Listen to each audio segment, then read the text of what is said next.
The show starts in 10, 9, 8, 7, 6, 5, 4, 3, 2, 1, go.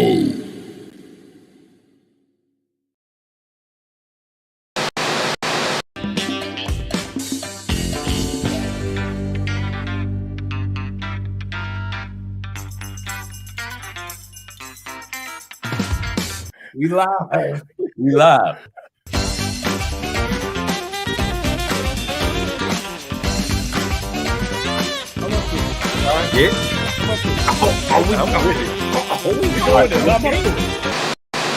He was 30 years old, no wife, no job, hung out with 12 other dudes.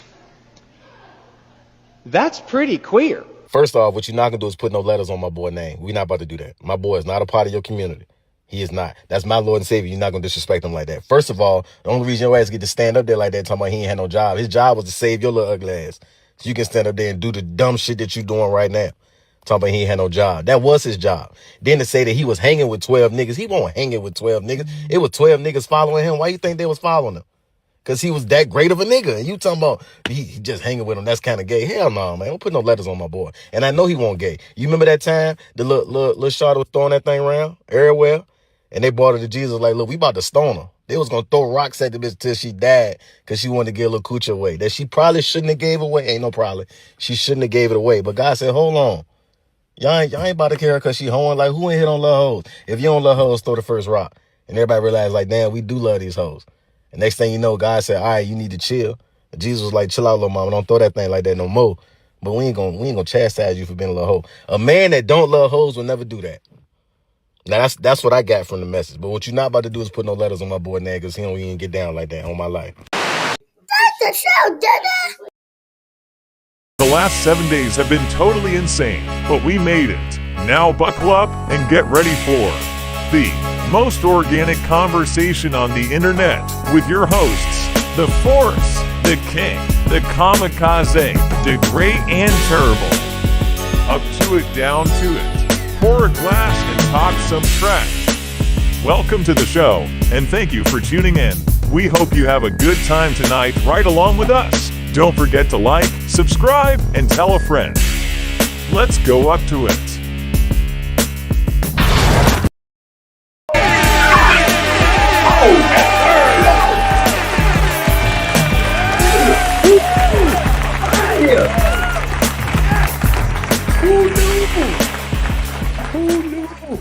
Who knew? We out here, man. We out here, dog. We got the squad in the building. You know what I'm saying? We are in the game. What's going on, ladies and gentlemen? What's going on, ladies and gentlemen, man? Assuming, of course, we can still call you that. Because we can. We can. And we will. And we will. Welcome again, guys, to another Friday night, man, with your Friday Night Delights. Welcome again to another Cheers to the Weekend. Welcome back to the most organic conversation on the internet. Welcome back to Up to It, Down to It. We're about to get it in. We're about to have some good conversation. We got a lot to discuss. We got a lot to talk about today. You know what I'm saying? We got my mans back in the building. You know what I'm saying? Big shout out to King Rich back in the game. You know what I'm saying? Fresh off the mighty conquest. You know what I'm saying? And as usual, guys, y'all, we're gonna hear first and foremost from Letitia Extraordinaire, the director of the century. What else we got? What else we got? Choir director emerita. El Presidente. El Presidente. Yeah, there we go. I like that one. El Presidente. Y'all know what it is, man. The immovable force is about to holler at us and drop some knowledge on y'all. So, Kev, welcome back, my brother. It's always good to hear from you, man. Talk to the people, man. What's going on? What's on your mind? Man, happy. First of all, this is very valid Friday the 13th. We just gonna start there. However, and it's crazy because we've had two Friday the 13th in a row. Like last month had a Friday the 13th. This month had a Friday the 13th. We good for like the year. That's enough. But happy Friday, everybody. Hope everybody's doing well. I'm just glad to see my good brothers so we can chop it up one time for the one time. because we on some grown man stuff, we gonna pull out some grown man. And this is, the classic. It's Basil Hayden. This is the bourbon whiskey because, of course, they got, many varieties, which is like Basil Hayden's rye is one of the few ryes that I'm a fan of because I'm not a big rye fan. But this is the regular, and I hate using the word regular, but it is what it is. It's like their regular Kentucky bourbon. We got it on straight rocks, chilling out tonight. It's finally good to slow down. All state seasons are over. Shout out to fantastic kids making fantastic art. All the educators that helped us pull that together. Hundreds of kids in hotels over weekends and a ton of music. We worn out, so but it don't stop. Assessments are next week, so hopefully by the next time I see y'all, my ensembles will have done what they're supposed to do, and we'll walk away with our superior ratings. So keep us in y'all thoughts and prayers as we prep for that. And also big endeavors, because we just bragging on ourselves in this season. My choir will be joining two collegiate choirs on their Freedom Rides tour as they make their stop through Maryland. So we'll be in Ellicott City this Saturday in concert to tell civil rights stories through music and spoken word and storytelling. So it's just a good season for music. Happy Music in Our Schools Month. The arts are alive and well. We finna drink up and celebrate the times. All right, so let us know in the comments what you are sipping on, and as long as it's not Aquafina, then you good with us, because it's nothing wrong with water too. Matter of fact, I got my water sitting right here. But Aquafina, if you're ready, I got a pen to sign the check. I'm just saying. Straight like that though. Straight like that. Straight like that. You know what I'm saying? If y'all try to pay somebody, you know, Aquafina be the greatest water of all time. Be like a McDonald's CEO. Yeah, yeah. Um, real quick, housekeeping. You're funny. I just caught that. I just caught that. You.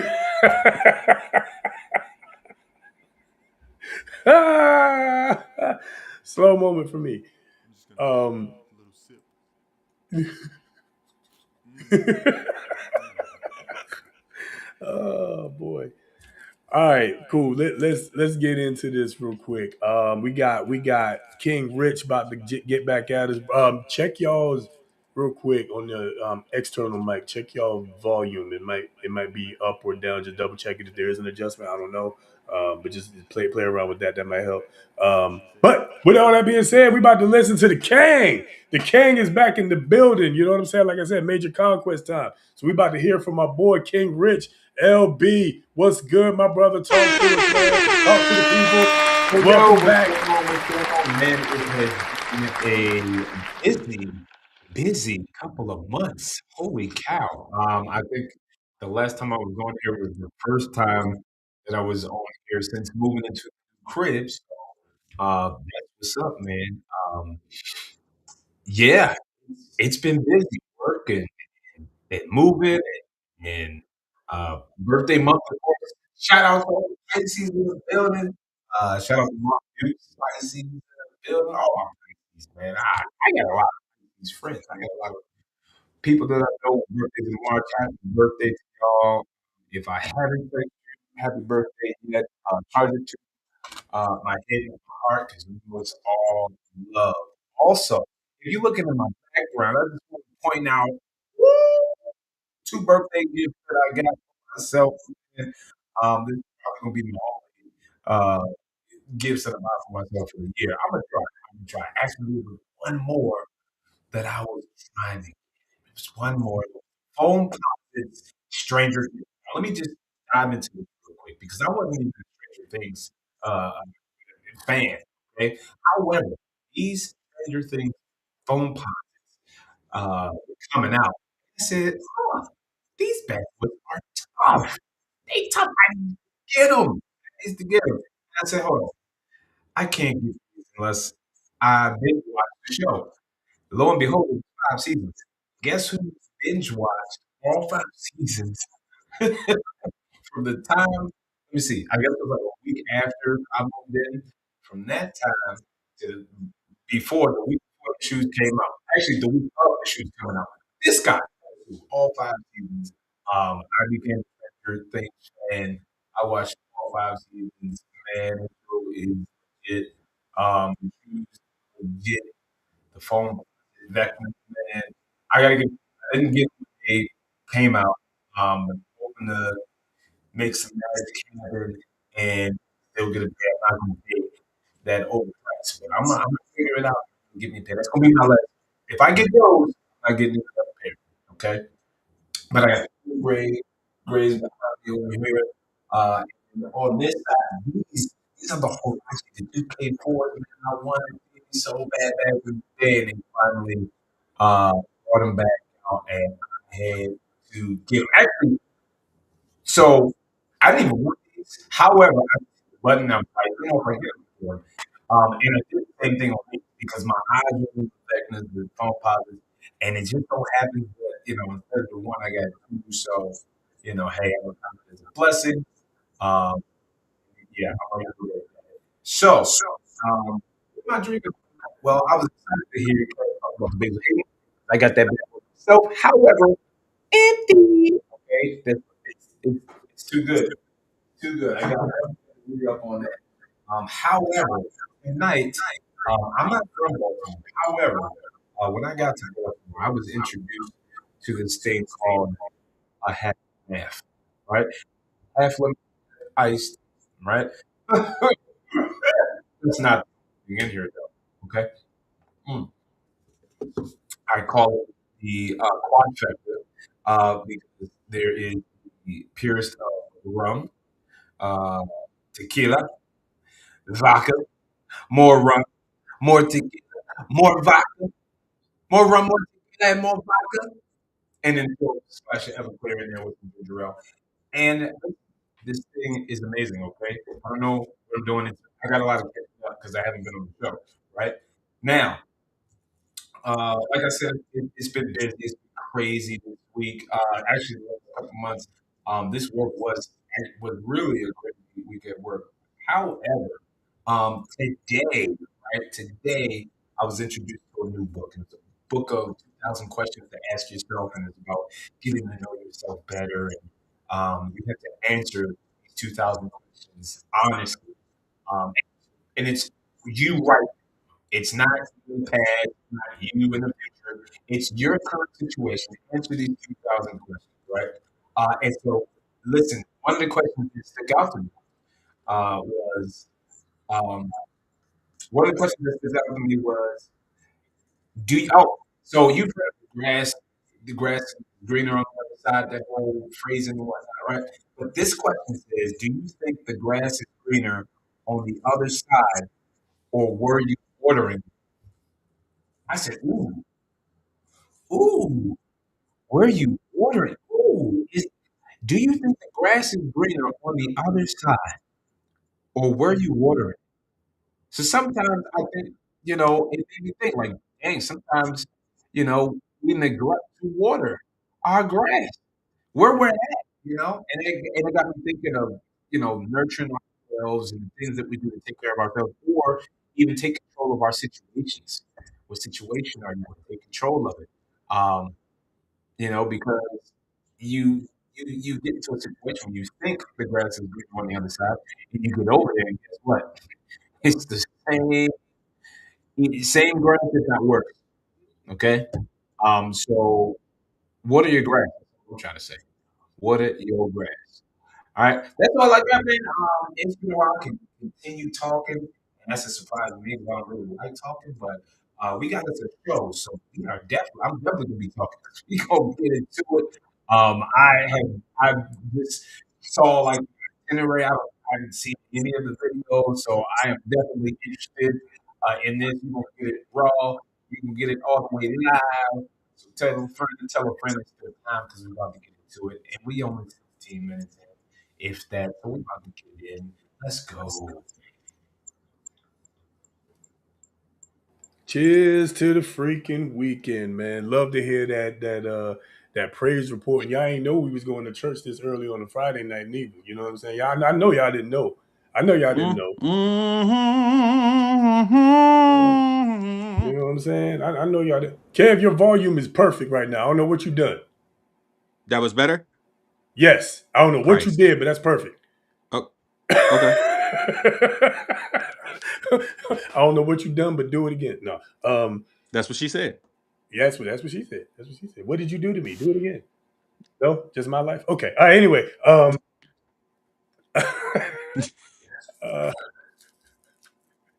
hey, it's almost like a fantasy, like a dream. And speaking of dreams, we gotta take this quick conversation down to Dream City real quick, and we got to talk about the city of Atlanta and what they have, or I should say, what they had going on coming up this Monday to catch everybody up.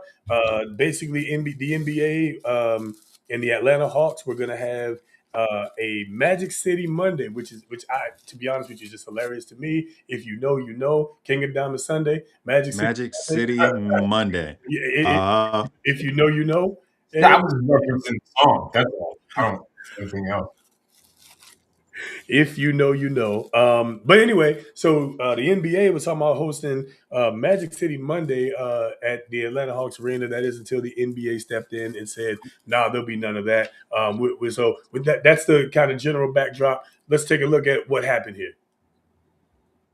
The NBA canceling the Atlanta Hawks Magic City Monday. The team announced Magic City Monday as a special themed night.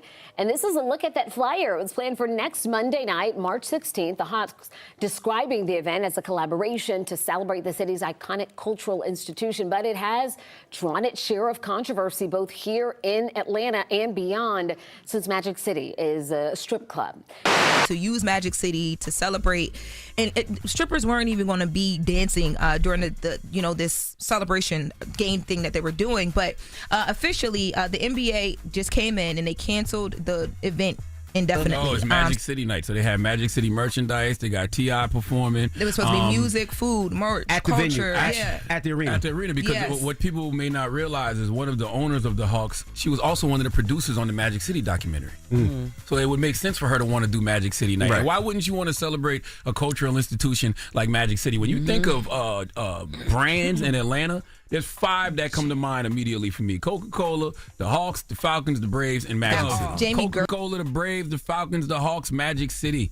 It's a beautiful thing to see 2 corporations like Magic City and the Hawks coming together, for Magic City night. But because so the San Antonio Spurs player Luke Cornett, his comments sparked the whole conversation. What is he, Christian, gay? What is it? He was just talking about the fact that it sends a bad message to the women of the NBA and that they should get rid of the event. And I just think the NBA as a business probably just doesn't want all the drama. When you think of Magic City, I don't think of just a strip club. It's a place to network. Well, that's it's a the place problem. that has great food. Their food is so good that they ship nationwide through Gold Valley. But here's the issue. The issue when the NBA made their announcement of it not happening, what they said, a part of what they said was that they appreciate the team's perspective and their desire to move forward, but they're hearing significant concerns That's from much backlash. their league stakeholders, Right. including fans, partners, and employees. Stakeholders, It's you don't difficult want to mess when up your money. It's difficult when you're not from Atlanta and you don't know the culture, right? Because all you see is strip club, gentlemen's club, and you think know. it the worst. Like That's you said, not what I think. Because you've been there When I before. think People in Magic Atlanta's City, I been just there think before. of a great black-owned business with great food. I think of music, breaking music. I think of DJs. I Networking, think of networking. I think community. of food. And yes, there are dancers there as well. And she understands the cultural institution that Magic City What we is. do. The NBA is connected to every gambling, organization there is right now. All of the different. This is where you draw the line. This is where you draw the Magic line. City Like, what are you is talking where you about? draw the line. Yeah, that's a good way to put it. You're a part of every gambling. You could gamble on Like, what are we everything. talking First about? shot, second shot, 3-pointers. But Magic talking City's about? bad. Something. Come on. So the NBA said, nah, you can't have no homage to the Gentlemen's Club at the NBA arena. Gentlemen, your thoughts. Who wants to jump in first? Rich, I was saying, let's let Rich jump in. He's been out a couple weeks. you ever been to Magic City, Rich? I don't know. The first thing that came to mind was he who controls what was it? Him Peter controls the world. I mean, and that's a Family Guy Monopoly reference. And what I'm just saying is like they talked about the stakeholders, right? So I mean, it's kind of like they're going with what the money is saying. The money is saying, "Hey, we got a concern here, so what y'all gonna do?" Because we can pull out funding, So when it comes to the culture and things of that nature, hey,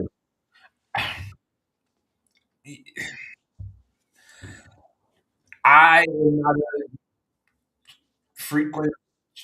I'm not a strip club goer or anything like that.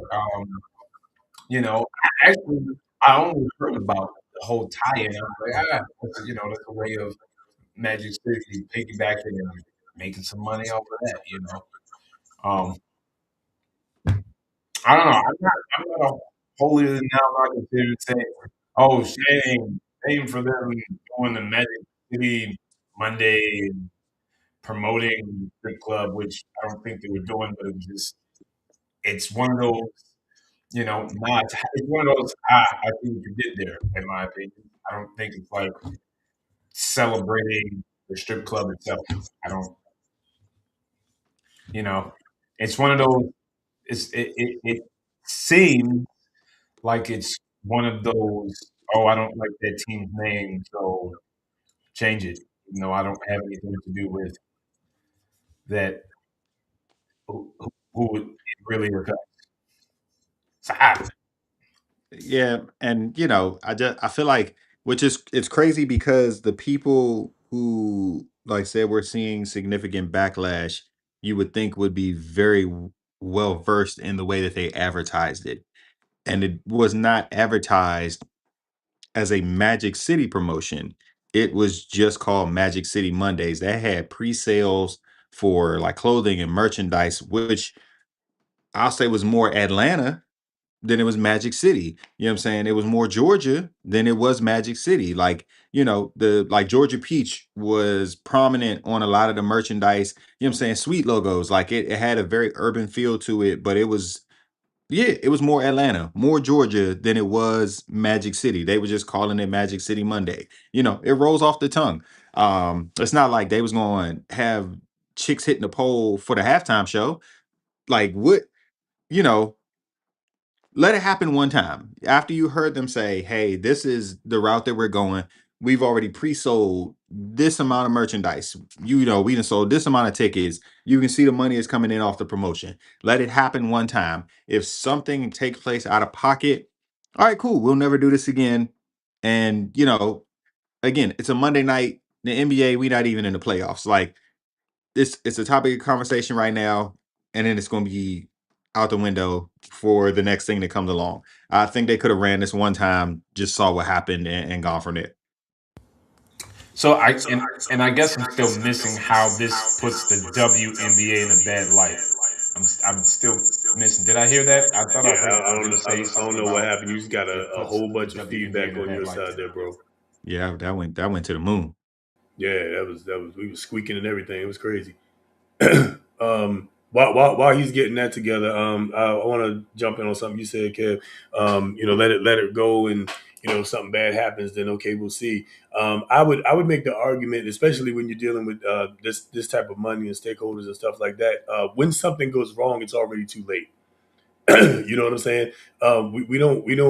We have to, if you're a stakeholder business person is going to be trying to mitigate risk, and not so much the risk of that night, but the risk of down the road. Because the challenge with okay, so one of the arguments that I've heard, and I tend to agree. One of the arguments that I heard was, are we promoting a strip club in Atlanta? Not necessarily. We're promoting Atlanta culture, but at what point do we say that it's a problem that pimps up, hoes down as part of the culture of the city?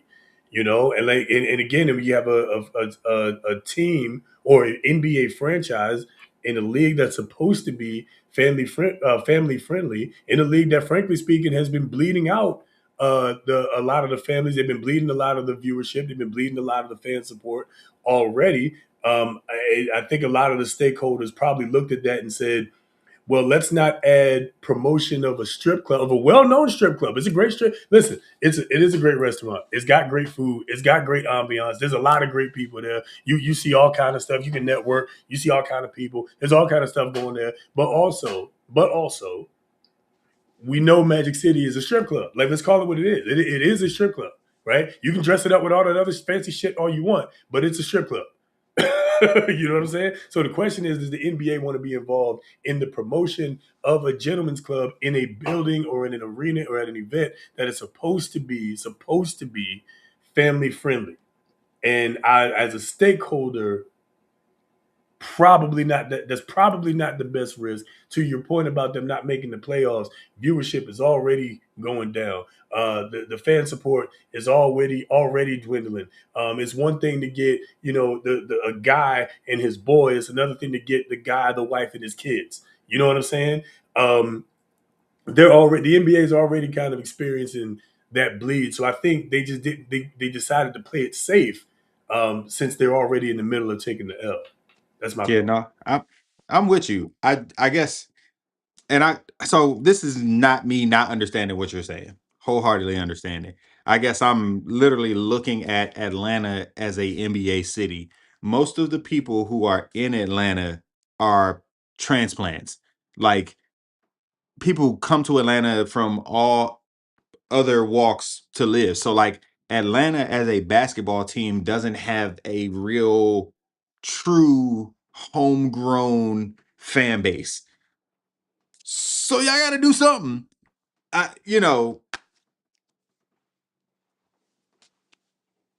Y'all traded Trey Young. You're You're trying right. to You're right. rebuild your friend.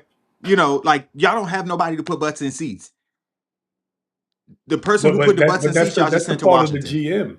GM. Do you want to have to rely on Magic City and Ti to put butts in seats? Like, as an NBA franchise with a minimum of 41 home games, you want to, you know what I'm saying? You want that to be the thing that you rely on?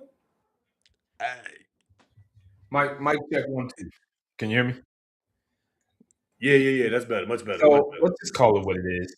Somebody was reaching. Somebody wanted to throw it out there and see if it stuck to the wall, and it didn't. It backfired. We'll call it what it is. I mean, it was a good attempt. It was actually a great attempt, in my opinion, a great attempt to try to get an aha, see what you did there, and it backfired. So and again, the money is gonna have the last say. That's the stakeholder. Yeah. In the end, let us know what y'all think, man. Great comment right here. Chat, talk to us, man. Big shout out to the chat. Always. The chat is always live. The chat is always live, man. Y'all get it in there. So big shout out to the chat. Heard great things about that place. Don't think I'd eat from there though. Food and twerk with.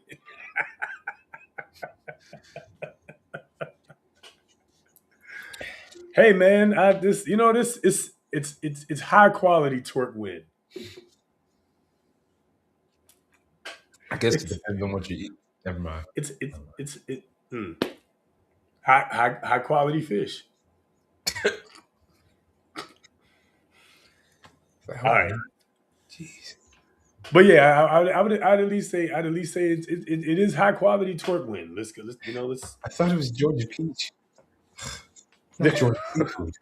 Oh, Listen, it's some Georgia peaches. That's for sure. That's for sure. Sweet meat pie. Let's stay in the NBA. We'll get hopefully Kev can get back on. I know he's having some issues over there, technical difficulty. We're gonna go to the NBA. Or stick with the NBA, I should say. A couple nights ago, Bam Adebayo put up not 1, not 10, not 30, not 50, not 70, not 90, but 83 points. come back down. 83 points in an NBA game for one Bam Adebayo breaking Kobe Bryant, the late great Kobe Bryant's record, and coming in 17 points shy of the great Wilt Chamberlain. 83 points from Bam Adebayo, and many would think that this is an accomplishment to be celebrated. However, there has been some backlash, it seems, to Bam Adebayo's 83. Some people calling his 83 not a true 83. Some people thought his 83 was a bunch of grandstanding, and some people blamed him for ball hogging and shooting in double teams and triple teams and things of that nature. And so I have my thoughts, but I want to get your thoughts. Kev, let's come to you real quick as our basketball guy. Bam Adebayo's 83. What are your thoughts? Not just a basketball guy, but a Miami Heat lifer. That's right. That's right. Everybody go to hell. Okay? Can we just everybody go to hell? All right, let's start there.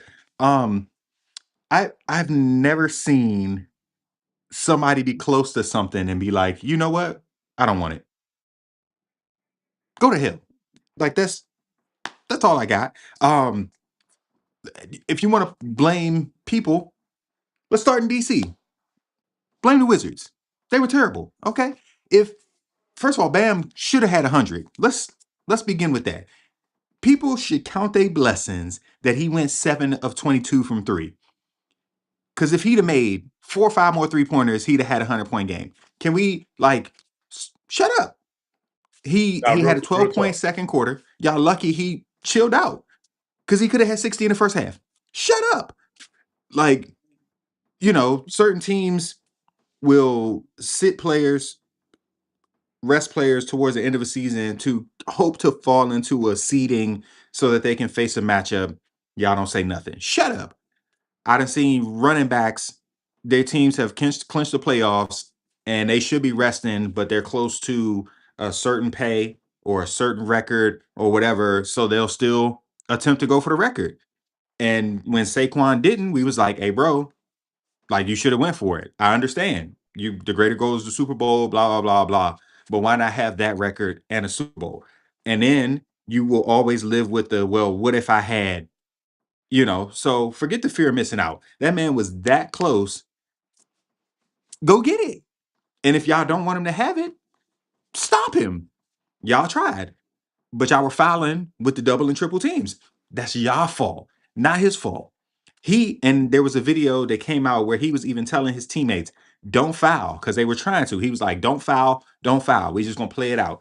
And they still went and did whatever. So it's not like he was like, hey, go get it for me. He's literally telling them not to do it, and they still did it.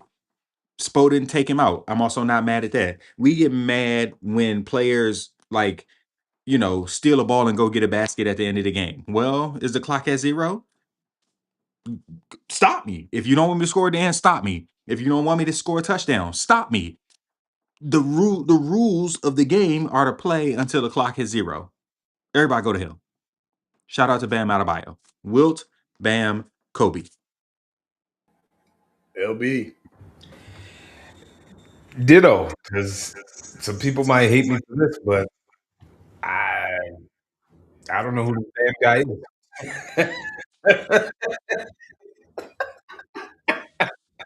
Well, let me tell you a little bit about him, just to help you out here. Okay. So Bam Adebayo came out of Kentucky after 1 year, got drafted what most would consider extremely late. However, he got drafted to the Heat. He was drafted to essentially be a rim runner. So like set a pick and roll, go to the rim, catch an alley-oop, and play defense. So people didn't even think he could do the things that he just did. He's an Olympian. He's made it to the finals 2 times. All NBA defensive player. He happens to be dating the best player in the WNBA right now, if you ask me, in Asia Wilson. And I'm just waiting for them to have, to procreate so that we can get a superhero. Yeah, a superhero, because that's what's gonna come out of that. Yeah. Super Bam. Super Bam. Bamasia. Adebayo. Respect. just to kind of put a wrapper on it. I shout out to Bam Adebayo because it's not easy to score 83 points. Also, Period. And it doesn't matter what. I mean, again, unless probably unless you're playing a bunch of high school girls, and I say that honestly because we know that Cheryl Miller factually scored 105 points in the high school girls game. We know that Lisa Leslie factually scored 105 points, but they took the last four away because they disqualified the other team. We know factually that Lisa Leslie did that, scored 100 points. And, so aside from a situation like we know factually that there was a game not too long ago where the final score was like 120 something to 2 in a girls' high school basketball game. So short of a girls' high school basketball game, it's very, very tough for one person to score 83 points. I don't care what your tenacity level is. 83 points is a lot of points. Okay. For example, we gave, and Wemby's playing his behind off right now. We gave Wemby a bunch of props, for that comeback win a couple nights ago. He put up 39, right? Which, for the record, that's less than half the points that Bam Adebayo scored. All right. So now that that's out the way, shout out to him. The reason why I think people were kind of down on it. I think it was a couple things. One, first of all, blame the Wizards because Wizards. What the hell, man? What the hell? Okay. No such thing. They tanking for Boozer. Yeah. And not much different from the 06 Toronto Raptors that Kobe played against. You know what I mean? So, but here's what I'll say. Bam. I'm sorry. Back to the Wizards. The Wizards, let's keep in mind, the Wizards are responsible for 36 of the 83 points because they sent Bam to the line 43 times. 43 times. 43 times, homie. He shot the ball uncontested. 43 times. No, I don't think there's ever been a game in NBA history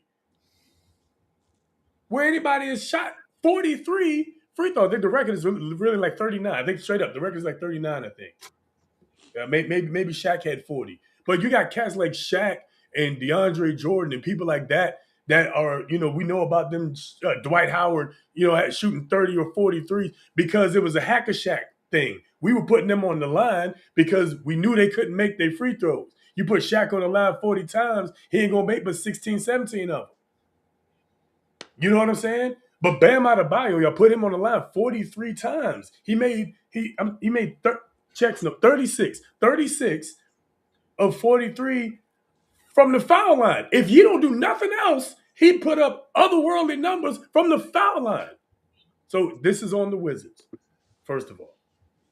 Your other point, 7 of 22 from 3. Yeah, if he goes 13 of 22, which is just over 50%, he scores 100. It's 100. Straight up. It's 100 points. Right? If he was perfect from the free throw line, he got 90. Let's put it this way. If he's perfect from the free throw line, he's got 90. And then another thing is this: if he shot like Kobe did.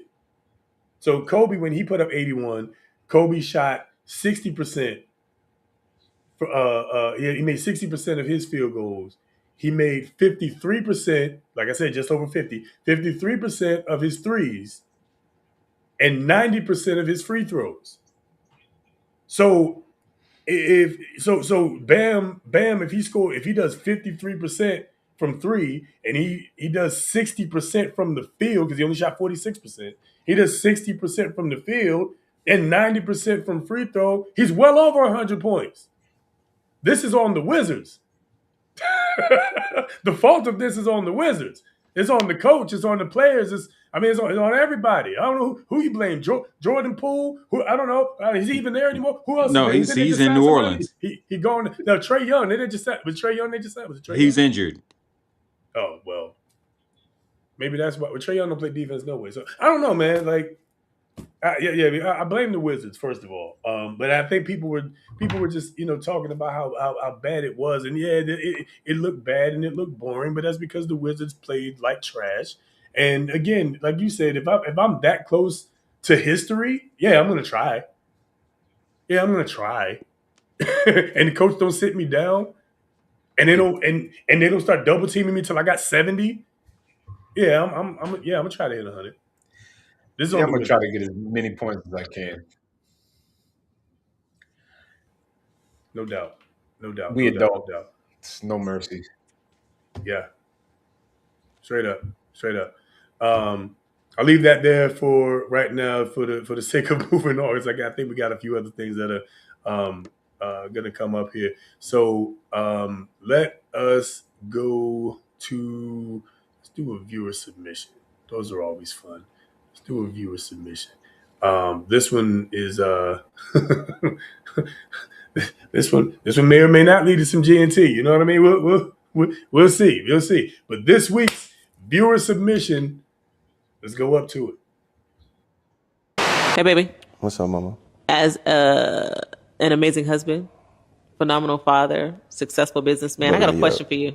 Do busy men have time? And I mean in a relationship. You mean to nurture it? Yeah. Absolutely. Everything you do, you make time for. You make time for what you want. Mm-hmm. And if you want it, you'll make time for it. But again, what does that time look like? Because a lot of men like to bury themselves in their work. You got time. You got to eat. You got lunch. You got, like, ain't none of y'all out here building rockets. Man building a rocket. Somebody building a rocket. They probably don't have time. Right. But most people, you got time. Right? We can meet up for a quick lunch. We don't even got to eat. We can just sit and talk. Mm-hmm. Right? Get home at a reasonable time. I'm going to tell you right now, there is a networking aspect to business, but everything within reason. You should be channeling your network into events where you're going to get something done. That'll free up so much time because I'm not hanging out with nobody. I don't got time to do that. Yeah. I'd rather be with my family. I'd rather be with my wife. So I make time, right? So if you say, hey, we need to go here because this group of people going to be here is going to be beneficial, what time? How long is it? I'm going to figure out how long I need to be there because I don't technically need to be anywhere. I'm already successful in a way where all my bills are paid. So yes, I'm trying to grow my business, but I'm not out here trying to break my back to get this person or that person to help me. You know what I mean? So it's easy for me to make time. They brought up the fact that 7-figure men probably wouldn't have time, so they would have to get used to that. What do you think about that? No, I'm going to tell you that's BS too. I'm one of them. Lies. They made it up. Yeah, I'm one of them. You didn't give my reference. What? Well, Michael Jackson reference. It's all lies. Again, everything is relative. We have a manufacturing company. We have multiple brands. We have a tech company. Yet we have time, and we have 3 kids, and we homeschool, right? And we have time because time is made. And we go to the gym every day for 2.5 hours each time, right? And we still have time. We make time either at night, during the day. Some days we don't have time, but we have time at night because I'm not out all night. You're not out all night. I make sure I'm here to tuck my girls in 99% of the time. Yeah. After they get tucked in, now it's me and you. Yeah. It don't have to be much. It could literally just be sitting down talking, having some mushroom coffee that we make, by the way. Right. It could be anything. It could be a meal. It could be a lunch date. It could be, I don't know. You could figure it out. Yeah. But saying you don't have time just means you don't want to. Right. And I don't care who you are. Hey, and we can end it like that. Well, big shout out to the viewer submission. Fellas, do busy men have time to nurture a relationship? Wealthy men have time to nurture a relationship. Businessmen, do they have time to nurture a relationship?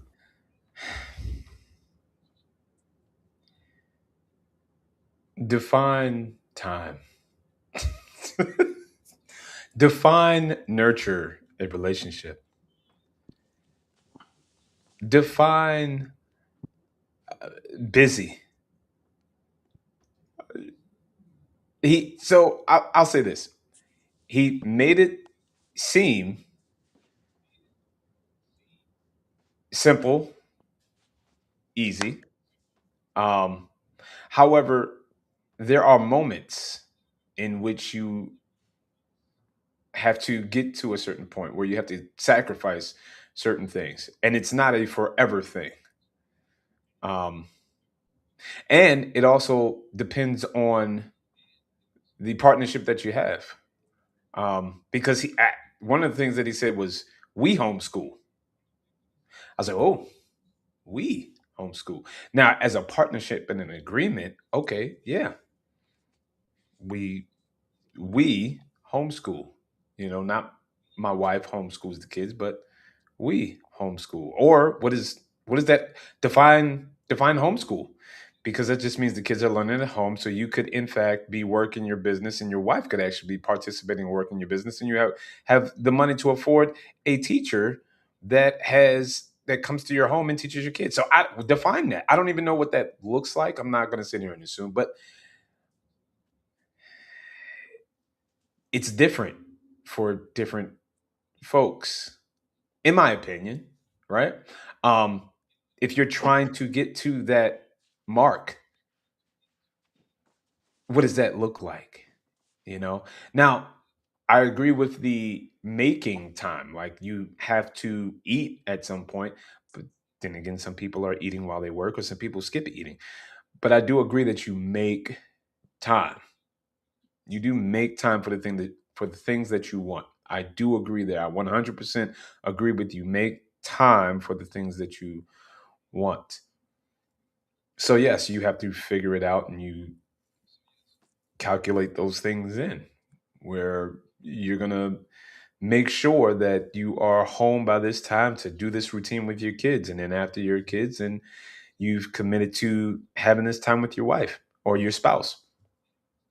Because of, other way around, but we're talking about men here. So yes, you make time to have that time with your wife. But that's even crazy, because again, that still has to be an agreement, because you have non-millionaires or non-business owners. You have people that both parents are working, and they're not homeschooling, and they're both busy. They're both coming home. They're both trying to navigate this thing called life, where they're getting the kids' homework done, and then getting the kids ready for bed and whatnot. And then by that time, you're exhausted. So what does define time with your wife? What does that look like? Is that time with your wife cuddling or having two words or a sentence, and then going straight to bed? Like, what does that look like? So I think you got to figure it out for yourself based on your situation, right? But as far as millionaires go, I think he meant well. I think, yeah, yeah. We have to look at the facts, though.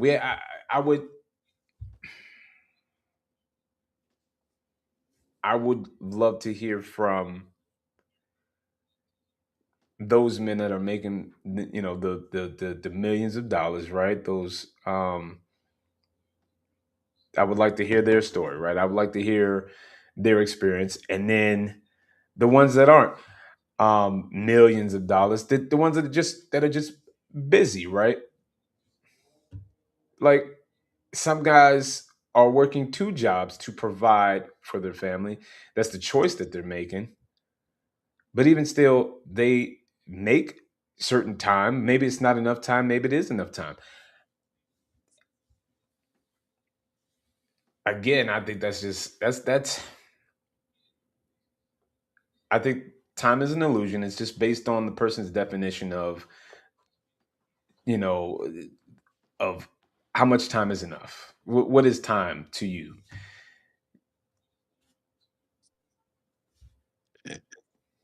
And to Rich's point, it's filled with variables, because of course, like, his perspective is for a married man, which I'll go out, like, my assumption would be that he and his wife had a chance to establish their relationship before kids were involved, which then provides you a space to nurture some things before you have things that interrupt your exclusive time.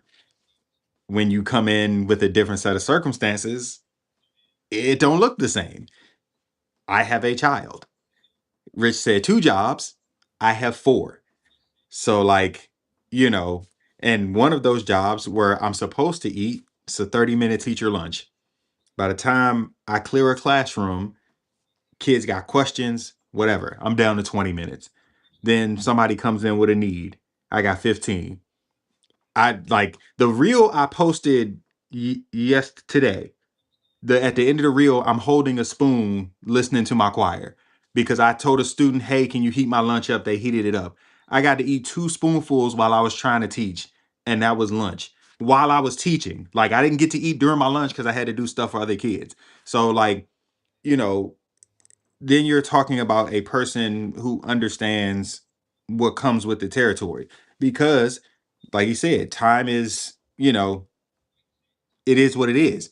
So then the person who wants to nurture or wants you to nurture, do they have the wherewithal to understand what comes with the circumstances that you're given? Not saying it can't be done. It's just like these circumstances are never perfect because one day my room might be quiet. So hey, I can sit and I can talk during lunch. Who's to say we have the same lunch hour? My school lunch hour is 11:30. Yours might be 1 o'clock. So now our times don't align. Like what, there I think the biggest answer is there's no like standard to, these things. What you're looking for is a person who can understand what comes with your territory and is willing to work with it. If that is the case, then indeed you can nurture the things. But we've also seen like you said, he got multiple businesses and things like that. If you are, depending on what your business looks like, if you are putting all the pieces to your business together, or if you're a one-man show, like my brother's a mobile mechanic and a caterer, he does all the catering, he does the mechanics. You got to go work on the cars, you got to prepare the food. So if you are the business, if you are your representation of yourself, that is your time. So like nurturing probably means, hey, I got to come help you, you know do the things for the business, and that's where you nurture your relationship. So now the question is, hey, are you willing to help me establish this if it's not already established? So like it's it's just filled with variables. I'm not saying no, it's not possible, but I'm also saying like sometimes people like say I can handle the Lord, what's the word I'm looking for? Like when you see the potential in somebody, like I can handle like what I'm attracted to, but then I got to deal with the reality of you. Them ain't the same.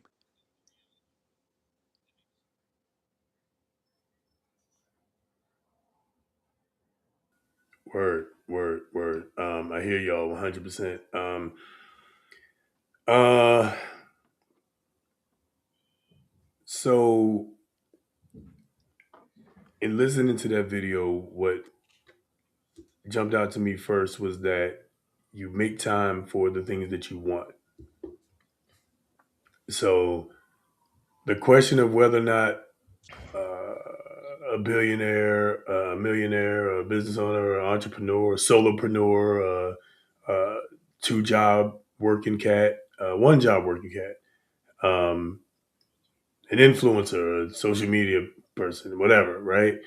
Whether or not the question of whether or not they have time to nurture a relationship is based on whether or not they want to make time to nurture said relationship, number one, and number two, that they have somebody who's in agreement with the time that they make.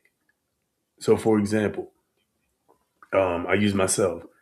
I've said on this show on the channel a few times that one of the things that I do personally is I have protected time in the evening with my wife. Okay, so like it's after the girls go to bed. After the work for the day is done.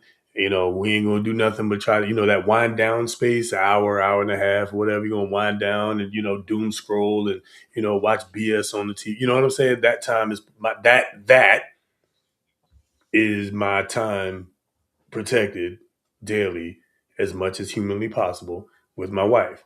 Now there are going to be some variables from time to time. There's going to be some times where she's exhausted, she passes out. I'm exhausted, I pass out. I'm out on business, so I'm not here tonight. Or she's out visiting family, she's not here. Like what I'm saying. There's going to be some variables here and there, but the overall is the nighttime is protected time with me and her. Right, done that. So that is one thing that we did, and that's it's an hour and a half, 2 hours, sometimes 3 hours. It kind of depends on the night, right?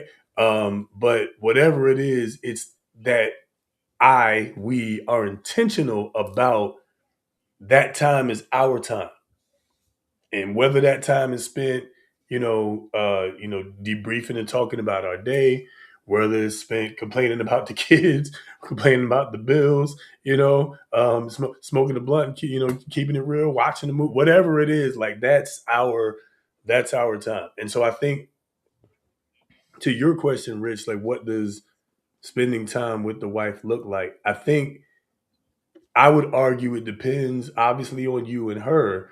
But I think what I would argue what the woman wants is to see that you're making effort to include them in your day, right? So, maybe y'all don't have the same lunch break, but it's lunchtime. Y'all know we use Marco Polo, right? So so click, sit it down real quick while I'm eating. Man, let me tell you about my day. Blah blah blah blah blah. So maybe my lunch break at 11, and hers is at 1, right? So at 1 o'clock she hears what I left her at 11 o'clock. You know what I'm saying? And then she respond to that, and I might hear it on my way home at 4 o'clock or something like that. But we are intentional about including each other in various aspects of our day. And so while we don't spend nearly as much time together as we would like, that's why I married her after all, right? So while we don't spend nearly as much time together as we would like, there is at least every day we can look forward to the end of the day, because at the end of the day, it's me and you. Whatever that means. You know what I'm saying? Whatever that means. In fact, all of what that means is me and you, right? So that's my thought. I think in the end, you make time for what's important to you, and that's whether it's your spiritual walk, right? I've fallen victim to that. Again, I'm just being transparent, right? I've fallen victim to that, where I was like, oh, I don't have time to read my word, but actually, no, I just don't make time to read my word. That's what it is. I just don't. I don't make time to do it like I should, as often as I should. I don't have time to pray. That's not true. I don't make the time. I don't wake up 15 minutes early so I can pray. You know what I'm saying? Like, it's small adjustment.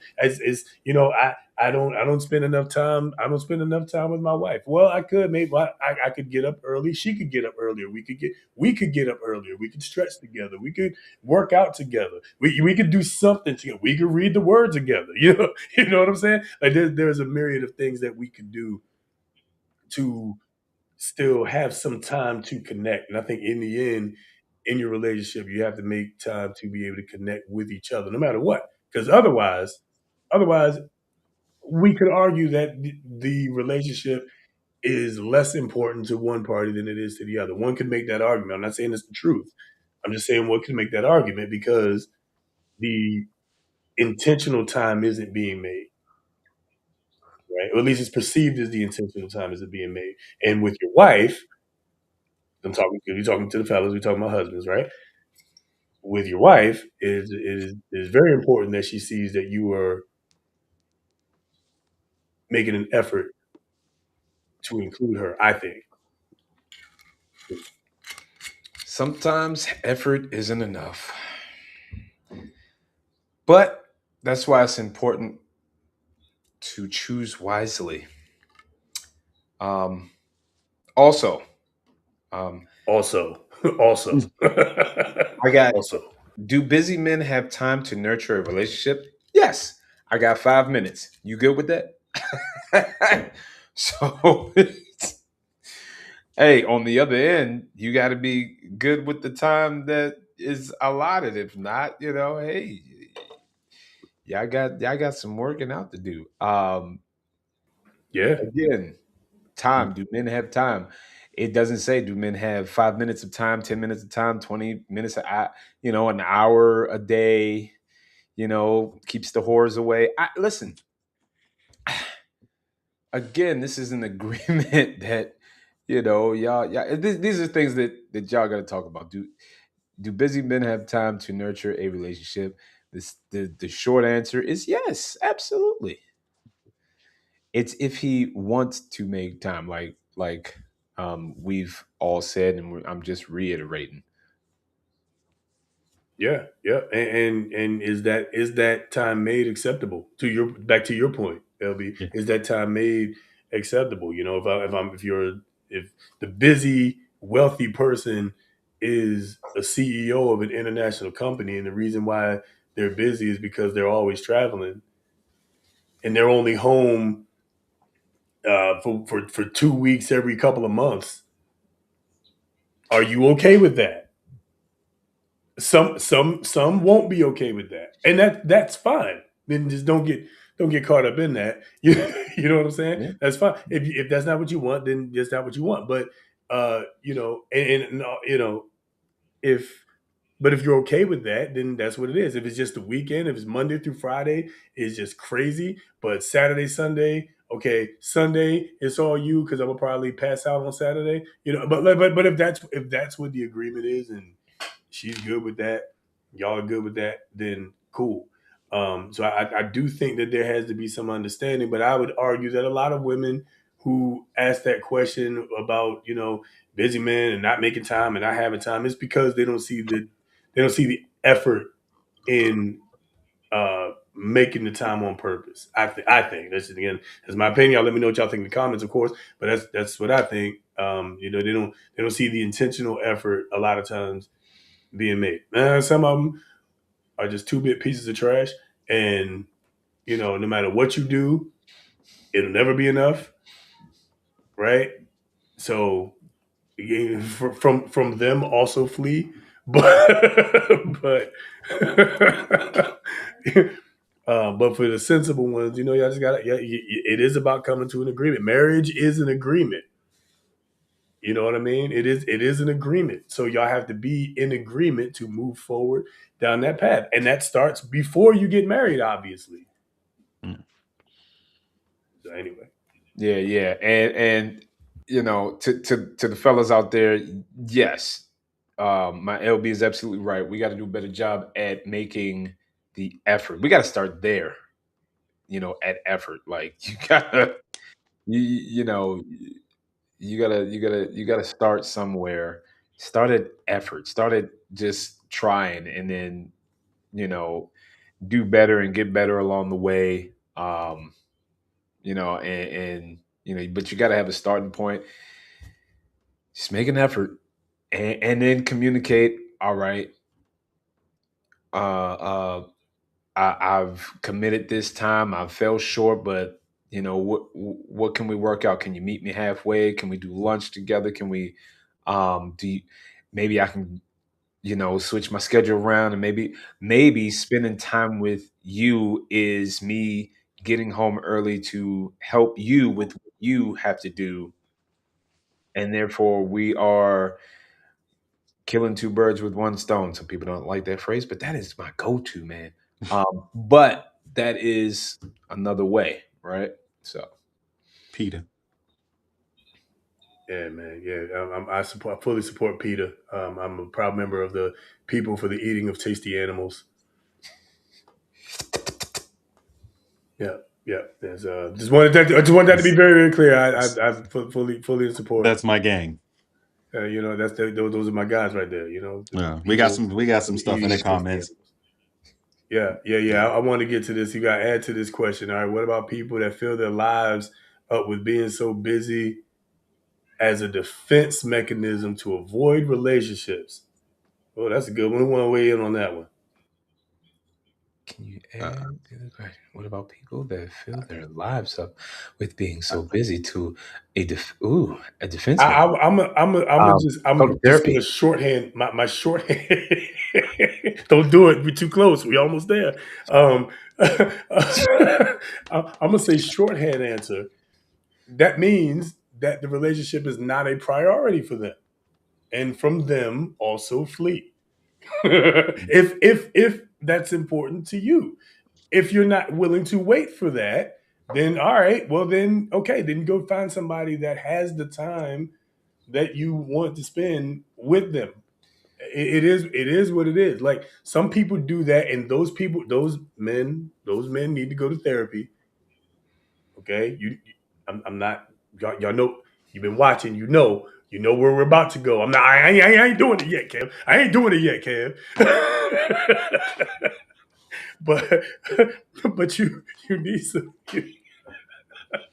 We almost there. You need therapy. Straight up though. It's important to get some kind of therapy for that, because that's also not healthy for you to like fill yourself up with so much work that you don't make time for relationships, because relationships are good for your soul. Like, you know what I'm saying? We talked about brotherhood last week, last episode, right? We talked about brotherhood, and how important that is, right? It's the same. It's the same thing with intimate relationship with somebody that knows you inside and outside, and you know them inside and outside. The good, the bad, the ugly, the secrets, all the, you know what I'm saying? All the things that the outside world doesn't see and that Facebook and Instagram don't capture. You see all that stuff. It's important to have somebody in your corner that's like that. And I would argue again, if that person says, yeah, I'm just going to make myself work to avoid being in a relationship, and then that's not the person you want to be in a relationship with. It just is what it is. It just is what it is. Whether the answer is no or it's not right now, the answer still is no. Bottom line, move on. What if? What if? And hear me out. What if you're making yourself so busy that you're building up a defense mechanism to avoid a relationship even with yourself? Ooh, that's where you need. Oh my God, here we go.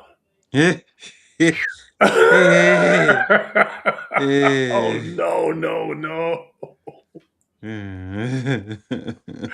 Oh boy, that was like the sweetest alley oop, easiest alley oop of all time.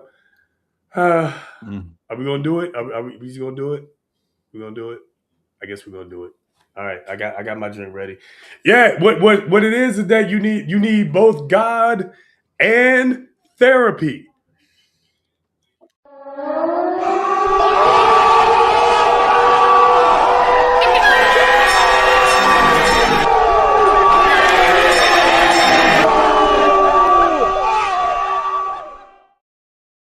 All right, here we go. So every now and then those of y'all who have not seen this before, every now and then we get into a point where we kind of have to go into a therapy session with and for each other. And this is one of those times.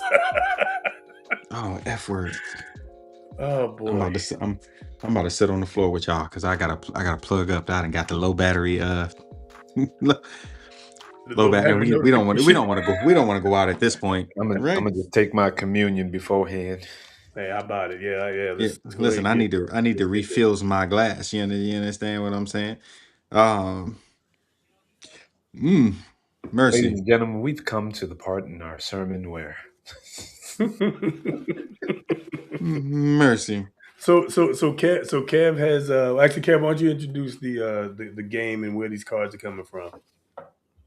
So these cards are coming from a card game.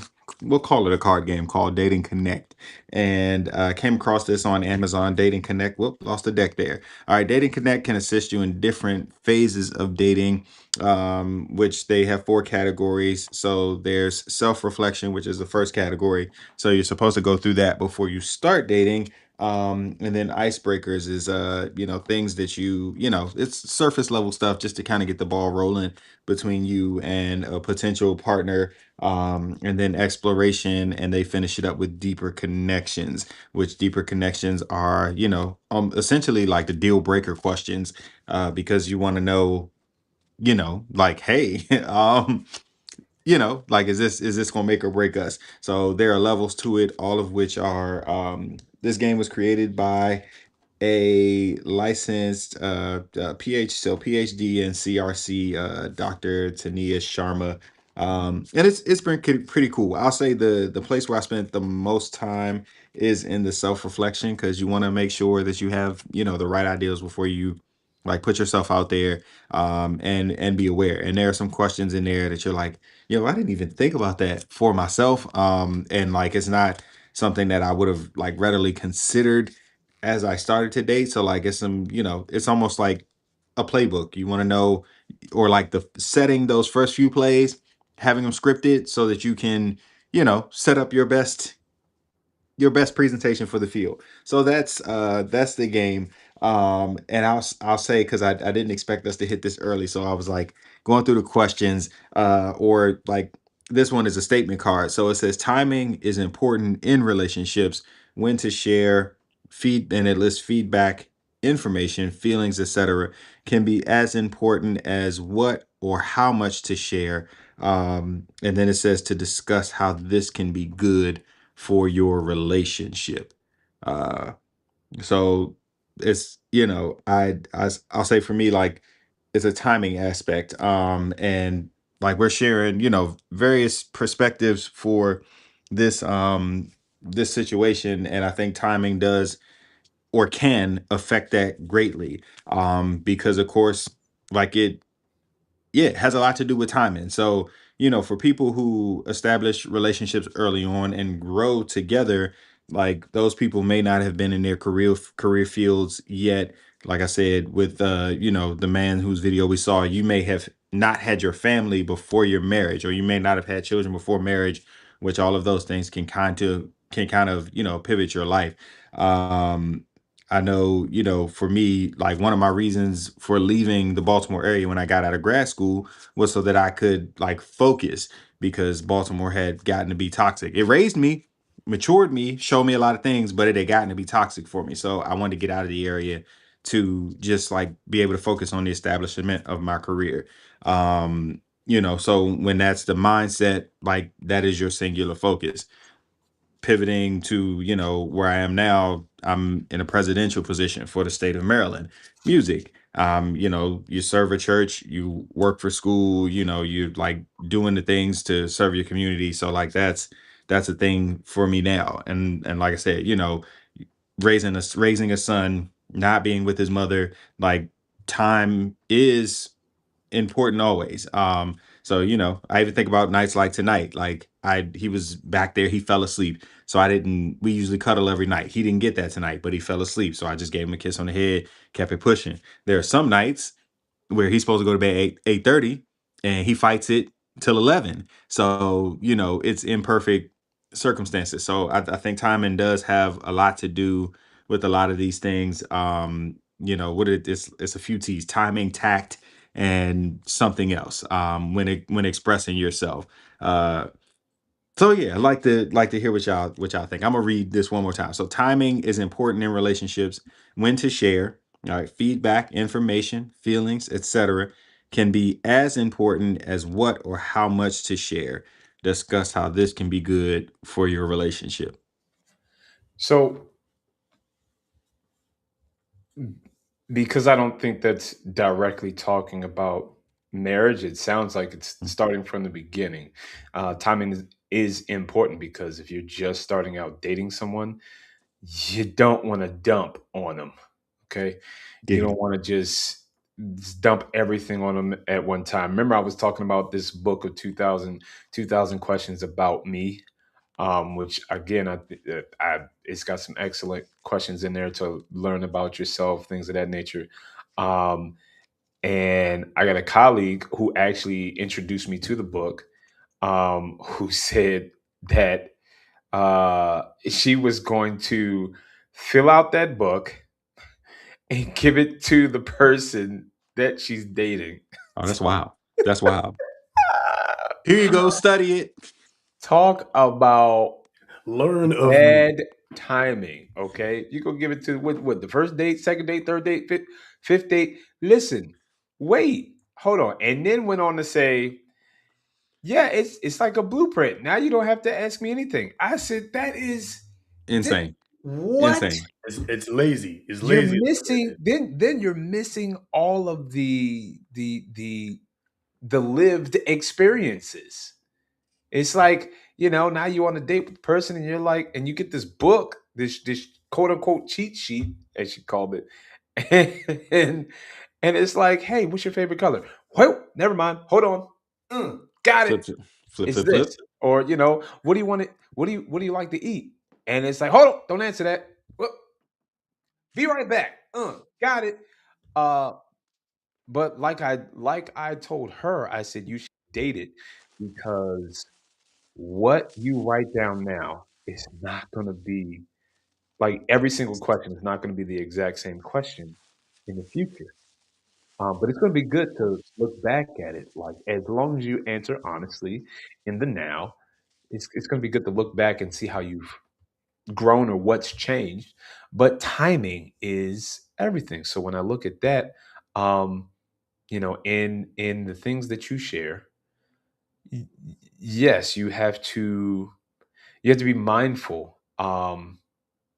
You have to be mindful what you're sharing, when you're sharing, and I'm not saying that you have to lie or anything. If you're not ready to share something, say that. You have to be mindful. Like, uh, you have to. Why are you sharing every single thing with somebody that's only meant for a season or for a trick or treat if that's how you handle things? But so some people are here for the surface level things, and some people are here for you to go deep into other things. And so I think that, as you progress throughout the relationship, that's when like, that's when you start to, go deeper into other things and you're sharing more and more things as you get comfortable, as the trust builds. And again, it all boils back down to timing.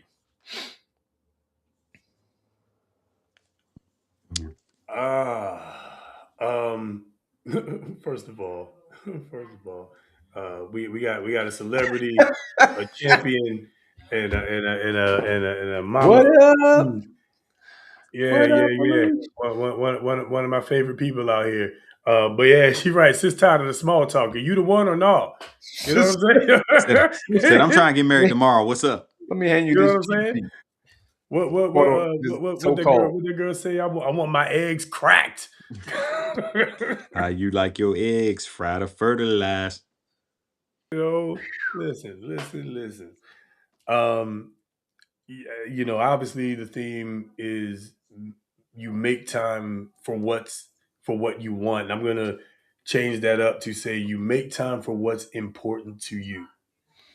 Okay, and that may be a tough pill to swallow, but as I was saying earlier, if you don't make time for it, it's because it's not important to you. It's not important to them, right? It just is what it is, right? I can, we've all been there. We've all been there with things, people, jobs, etc., right? Where it was not a high priority for us. And so we made whatever time we needed to make to get by, or we made no time and said, I'm going, taking my business to South Beach, right? So yeah, time is vitally important. And so we talking about you were talking about LB in the beginning relationships, is that's how you kind of get to learn each other and all that kind of stuff. I'm gonna take it a step further. In marriage, it is still just as important, Oh, equally as important, absolutely. perhaps. And I'm not saying you were saying it's not, but I'm just saying, taking it a step further, in marriage, it is equally as important, perhaps more important in marriage than it is when you are just dating. Why? When you're just dating, I meet you at the same point that you are at. You meet me at the same point that I'm at, right? And so you ask me things, I ask you things. This is where we are right now. Back to your point, Kev. This is where we are right now. But over time, things change. Over time, we grow. Over time, we grow up, we mature. You know what I'm saying? And when that happens, we need to still be on the same page. This is how like people quote unquote grow apart, right? It's because they started growing separately instead of growing together. And the way that we grow together is we go together. Like the guy we just watched, KP the CEO, I think is his Instagram name. Follow that guy. Good stuff. He's got some good content. But his wife was doing that interview, right? So she was filming his content. You know what I'm saying? They're in this together. I'm just using that as an example. I don't know their life, obviously, right? But they're in this together. And so when you're in this together, again, you make time for each other. You make time to talk about what the other person is feeling. You make time to talk about, good things, bad things, sad things, angry things, disappointing things, depressing things, right? Because we have to be on the same page moving forward, right? And so if there's something that's amiss, I want to catch that early. One thing when I was dating my wife, when we were just dating, I would always say to her, don't hold back whatever it is that you got to say. Like, say what you have to say. I would much rather you say what you got to say, and I go, oh, word, okay, cool. And then okay, good. I know how to move, right? Then you hold it in, but you let it fester, and then all of a sudden it comes out in worse ways. I'd much rather you just tell me straight up what it is. If you talk, I will listen. Okay. And so, and it's still the same way, right? And I'm now she's the one telling me that, right? Because I'm the one now, being like, no, I don't need to put this burden on you, right? I need to do better with that. But but that's it is very important to talk about your thoughts, your feelings, your dreams, your fears, your inspirations, your aspirations, and your goals, your dreams, all of those things, right? Because again, how can two move forward except they be agreed? That's not me. That's the Bible. How can two move forward except they be agreed? Two cannot move forward except they be agreed. You know what I'm saying? And so I encourage people to speak up and speak up. What did he say, Kev? Tact and something, right? But to speak up with thoughtfulness, right? So sometimes maybe you got to take a second, take a breather, and then come back and say what you have to say now that you've thought it out. Tact and timing. Tact and timing. There we go. Tact, timing, and I'm gonna say thoughtfulness because this is me. I'm saying thoughtfulness. But yeah, that tact, timing, and thoughtfulness. Be thoughtful about what it is that you're saying, and is what you're saying actually what you mean? Because sometimes when you're upset, what you say isn't necessarily what you mean. It's what you feel, and what you feel ain't necessarily how it is. It's just what you feel right now. So you may have to take a step back and say, let me come back to you. Give me a second. Let me get my thoughts together. Right?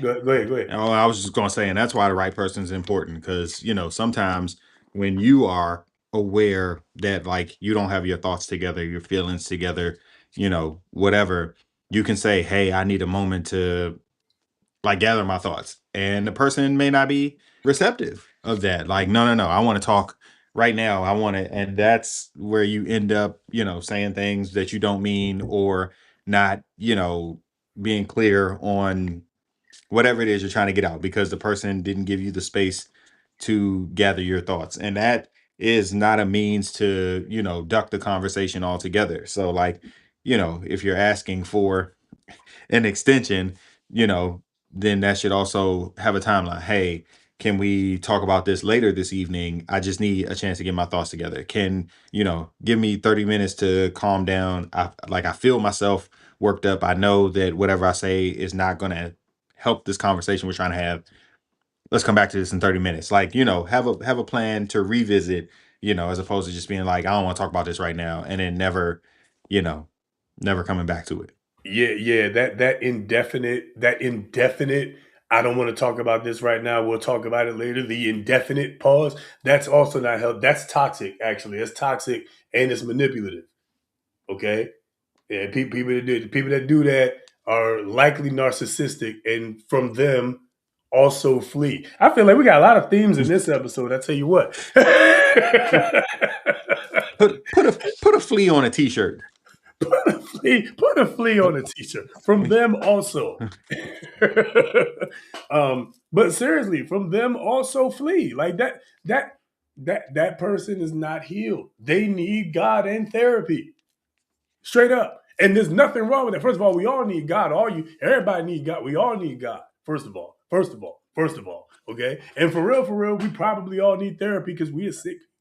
We are sick people. Nah, we like as I sit in therapy weekly, I realize how much like I swear this phrase is so true. People go to therapy to deal with people who won't go to therapy. That it I yeah. Insane. Crazy. Yeah, let me get to the chat real quick. Let me look at this real fast. All right, shout out to this. I appreciate this. I struggle with timing. I try to have tact and I try to be thoughtful, but I never know when the right time is. Ooh, I think that's a conversation, and that's Yeah. probably an icebreaker conversation. Like, hey, when do you feel like you best deal with conflict, or like when do you feel like you best handle hard conversations? Like, is When are that you like do you the prefer most to receptive? yeah, like do you prefer to, talk over breakfast? Like, is that something you want to know in the morning so you can get it out the way and get the rest of your day on? Do you need a moment in the morning to like pull yourself together before you whatever? Is it something you like to visit during a meal? Do you prefer to, talk on the phone? Are you a person who likes to write your thoughts out? Like that, I don't think it hurts to ask what a person prefers and then also hold them to that. Well, hey, you said you like to, because if you're coming with tact and meeting them at their timing, I think you're in great shape.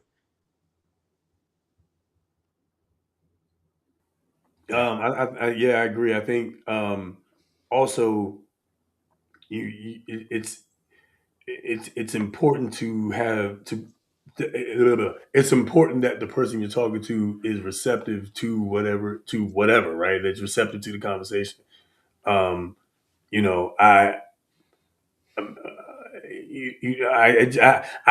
don't know how to navigate that. That's a minefield because everybody's different. Hell, I'm different. Like some days, I'd rather you tell me in the morning so I can get it out the way, right? Other days, don't bother me with all that right now. I got stuff to do. Holler at me about this in the evening, right? So, I do think that I think whatever it is does still need to be addressed, of course, thoughtfully and tactfully.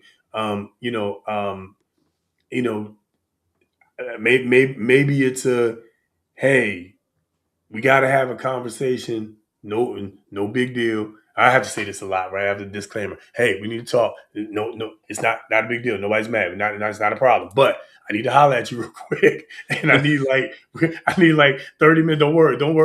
It's all good. Okay, but I need like 30, 45 minutes for real. We gotta have a serious conversation for real. Because we I we don't know need how to you talk. We need to but talk as but fighting words. yes, that's what I'm saying. Exactly. We need to talk his fighting words. That's exactly what I'm saying. Like it has to be a different way because all men have decoded. We need to talk means there's a problem. Yeah. So I wouldn't lead with that, but I would make it known that a conversation does need to take place realistically. Again, especially if we're talking about your spouse. Because y'all gotta be able to talk, man. And some guys do this too, where no matter what you tell them and no matter when you tell them, it's always bad because don't nobody bring me no bad news, right? And that is again, this is where that's a challenge. I don't know how to navigate that. I'm not that, so I don't know how to navigate that. I couldn't give you advice on that, but that's a challenge too, because if they never want to have the hard conversation, it's going to be hard, not impossible, but it's going to be difficult for you guys to grow together. I think you grow much more easily when you're willing to have the tough conversations and reach a conclusion. Have the tough conversation and reach a conclusion and reach a point to move forward and reach a point to move forward. Not one, right? And not the other, right? Not just we have the conversation. Now I'm glad I got that off my chest, and not just we had a resolution, because that's dictatorship. You do this from now on. You understand what I'm saying? You gotta have both. One hand wash the other. You feel me? Man, as we're sitting here talking, a couple words, came to mind, because I was like, we're talking about, the timing and the relationships, and it made me think about the first word being continuity.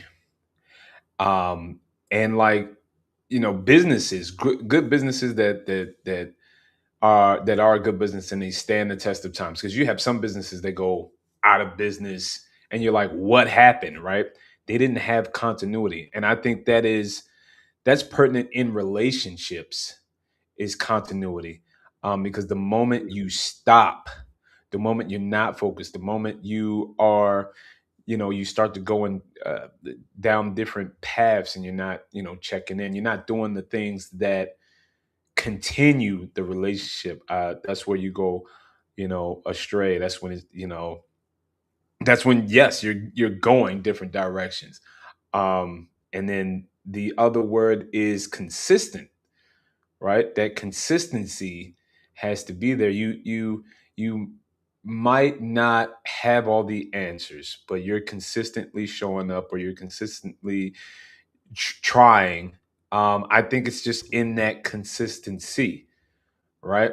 And there's another C word. So now I'm thinking, for us men, there are three keys to having a great, lasting, long-term relationship that'll stand the test of times. There's three C's. These are the keys, all right? And that's that continuity, that's that consistency, and that's cunnilingus. I mean, commitment, right? It's commitment. Okay. I was gonna say coochie. So we're on the same page. But you gotta stay committed.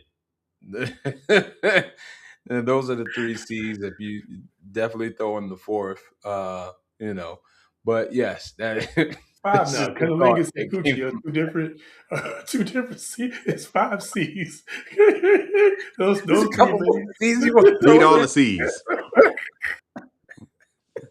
And if you wanted to stay, add a cuddling. I'm just saying, put it, find all the C's, find all the C's. The C is for cookie. That's It good keeps enough growing. for me. That's good enough for me. Damn it. Yeah.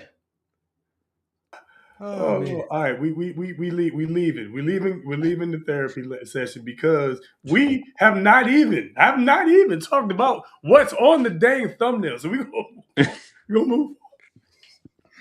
But this kind of coincides with that. We're still talking about marriage and relationship and things of that nature. And I wanted to get everybody's feedback. Chat, keep it rolling. Appreciate y'all. I want to get everybody's feedback on this question, that big weddings, highly expensive weddings, things of that nature, are a red flag. Let's go up to it.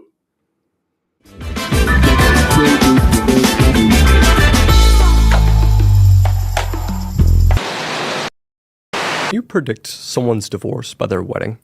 I believe that sometimes the bigger the wedding, the more likely the divorce. That's been my experience. I have found that the bigger the ring, the bigger the divorce, and the bigger the wedding spectacle, the more likely the divorce, in my experience. Because there is something extremely performative about a wedding. And there's also something extremely narcissistic about a wedding. If you break down like the role of a bride in a traditional wedding, meaning its current iteration, it's an unbelievably narcissistic pursuit for a woman. We're going to do an engagement, which is you're going to give me a stone of tremendous value that I'm going to wear as a public display of the fact that I am now engaged in this commitment. And then I'm going to put that on social media. And then we're going to have an engagement party. Then we're going to have all of these activities around planning this singular day where I'm going to be the center of attention. And then I'm going to have a bachelorette party. Then we're going to have a rehearsal dinner. Then we're going to have the wedding. And then we're going to have a honeymoon, which is basically like a week of partying. Oh, I forgot the bridal shower, by the way. I forgot the bridal shower. Like, if this is really important to you, you're telling me a lot about yourself. You're telling me how important being the center of attention is to you and how much this performative thing is to you. Now, by the way, I'm not pissing on weddings. Like, I think having a wedding's great. Like, I think you should celebrate. Like, I love this person. They love me. We found each other. Party, take some pictures, have some drinks, do the dance, do the whole thing. It's great, man. But we've turned it into just a spectacle. I mean, the wedding industrial complex, man, it's a trillion-dollar industry. It's insane. It's insane.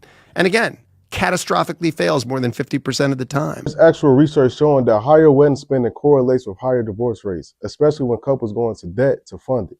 But social media has introduced performance pressure into something that was meant to be private. Now it's not just Valentine's Day, it's Valentine's Day for the timeline, birthdays for the timeline, anniversaries for the timeline, Christmas for the timeline. And every year, that pressure escalates. Bigger gifts, bigger surprises, bigger displays. And if that escalation doesn't happen, people start questioning whether they love or whether the relationship isn't doing good enough. The most stable marriages, they're usually boring. They're predictable, they steady, they private. That doesn't mean that there aren't gifts. It means spectacle isn't the foundation. Marriage isn't loud, it's repetitive, it's discipline, it's alignment. When a relationship becomes dependent on public validation, it becomes fragile under private stress. And I personally know people who went into debt for massive weddings. They got divorced and were still making payments years later. Imagine sending monthly payments for a wedding with someone you no longer married to. If the wedding is the peak of the relationship, the marriage will feel like a downgrade. Don't confuse visibility with value, and don't confuse spectacle with stability. We are sick people.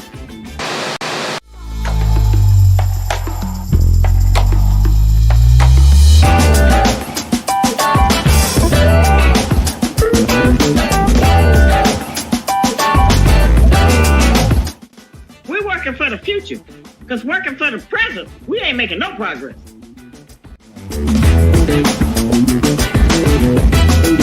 We are sick people. We are sick people. We are sick people. So, big weddings, extravaganzas. It's all about me, me, me, me, me. Forget about you. Do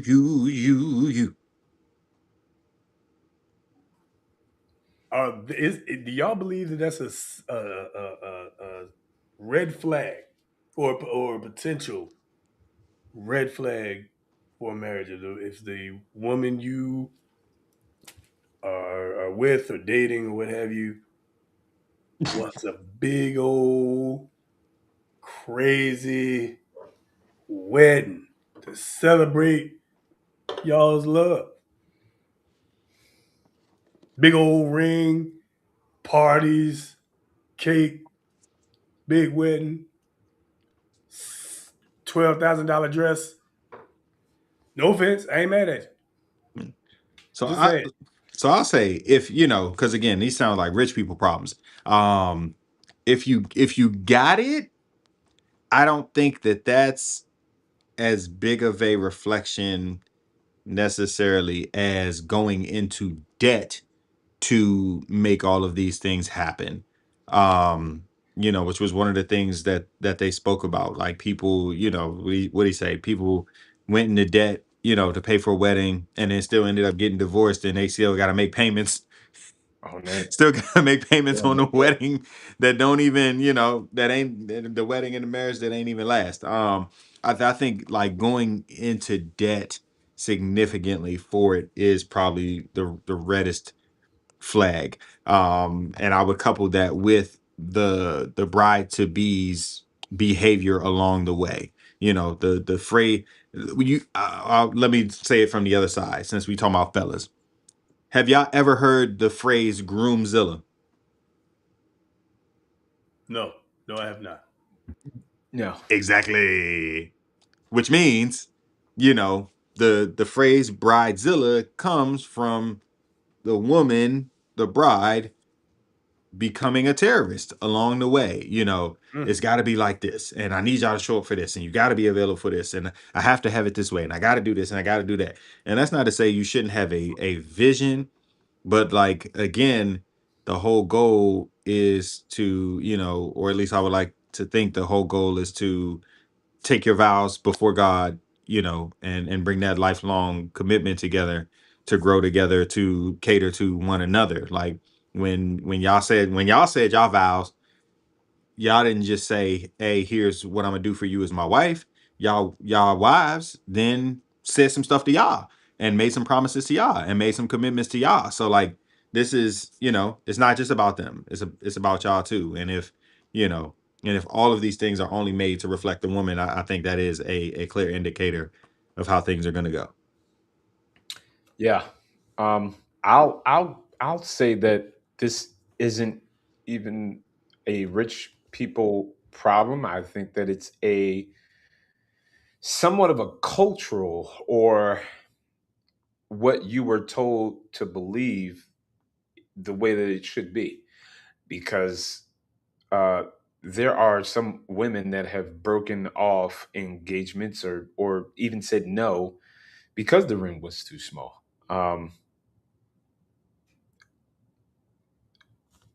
You know,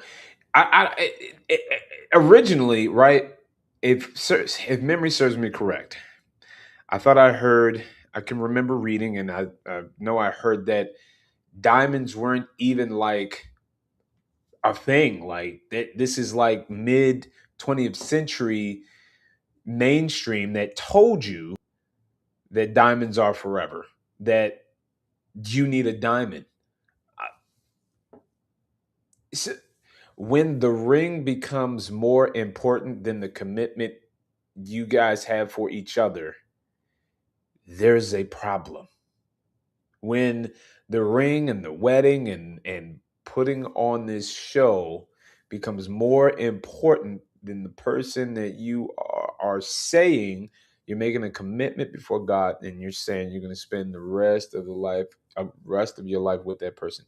I'll be, when all of those things, just the song and dance, you know, when those things become more important than the person that you're committing to,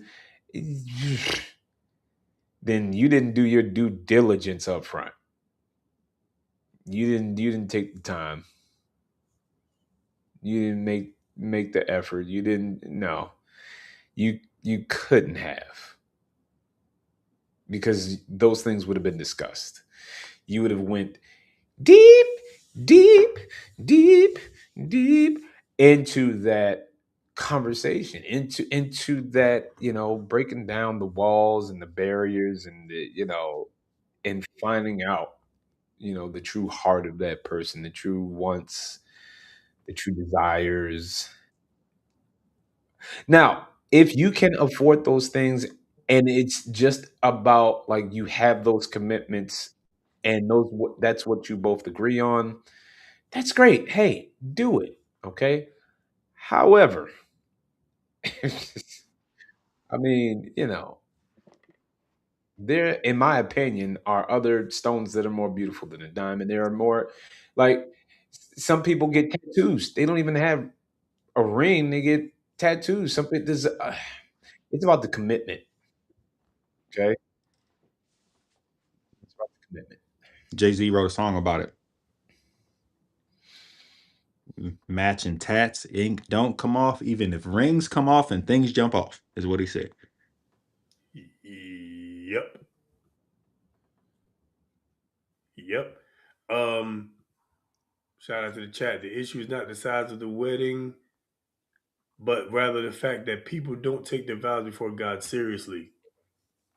Boom. Selah. If a person is worried about the size of their ring in wedding, the marriage is Dun, doomed. dun, dun. Doomed. Yeah, I mean, I think that's obviously the central point here is that um, what's more important, the marriage or the wedding, right? I think, due to clever marketing, to your point, LB, from the mid 1900s, 1930s or 40s, probably. Somebody Google it. Somebody pull it up on like the AI or something like that. See when that was. Probably somewhere around 1930s, 1940s. I'd imagine around the time when marketing on like television and stuff like that became widespread, and banks got creative with financing and things of that nature. Probably around that time, diamonds became a thing, a symbol of true love, all through clever marketing. Right? There are many ways to display your love. The tattoos is good. I like that idea. You know, it doesn't matter. I mean, public display and all of that stuff is good, but like, there's too many people I think that focus on making sure the wedding is perfect. And don't get me wrong, I get it. You plan to only get one, right? I get that, and you want to make it as perfect as possible, but also, what's actually important here? Y'all know how like we say we just talking and everybody else, all y'all out there, y'all just y'all listening in, talking to myself and y'all listening in. You know what I mean? It's the same thing when you get married. At least it was, with my wife and I. We was already married, according to the government and state. We was already married. We just letting y'all know that we was married. You know what I'm saying? We already decided that we're gonna move forward together for the rest of our lives, me and you, right? We had already decided that. We just letting y'all in on it, right? So if that's the case, if that's the mindset you approach it from, then I think the things that you do in your wedding can be more realistic and can be more pure, it can be more honest, right? And because we're not building to a wedding, we're building to and through a lifetime. And I think too much, that happily ever after myth, which we talked about many times, right? That happily ever after myth, where they fell in love and got married and lived happily ever after. The end, right? And so we're looking forward to the getting married, and now it looks like you look like the princess you always envisioned yourself as when you was a kid, where you was listening at them tell you that you was going to fall in love and get married and live happily ever after. You trying to recreate that. Prince Charming. Yeah, you know what I'm saying? You got you need Prince Charming. That's why he got to have that big old ring. That's why he got to put up lots and lots of money. That's why y'all got to have a big wedding. That's why you got to have everything so perfect. That's why you could go Bridezilla and not be offended by the phrase Bridezilla. It was all a dream. So, because it's not as important, because as the last comment said, because you're focused on you, not on y'all. You're not taking your vows seriously. I also blame Disney. Yes. This here exactly what I'm saying. Damn you, Disney. This is exactly what I'm talking about. Disney has been a threat to the world for generations, man. Disney been the ops. Disney has been the ops. I just want y'all to know that from the start of this conversation, I was like, all right, I'm gonna do some inception here, and I'm gonna get one of our followers to say I blame Disney, because I've been thinking it this whole time. Thank you. Disney is the ops, and they have been the ops. They've been the ops for generations. You know what I'm saying? Look at them now. Now they went from that and got women thinking about that kind of stuff, and now they got them out here she-hulking. You know what I'm saying? Nah, man. See, Disney been the ops, fellas. Disney has been the ops. Disney been the ops. We done cracked the code. We done figured it out. Thank you. It's all figured out now. Disney they've been behind the scenes, destroying relationships, killing this whole thing. Disney been the what? They've been the ops. That's what the children be saying. I'm told. The opposition. You know what I mean? Yeah, the opponent. I think it means both, right? The opposition, the opponent, yeah. You know what I'm saying? The ops. Bend or bend? Ben. Whew. Ben. Disney. Ben the ops. Thank you, Felicia. Thank you, my homie.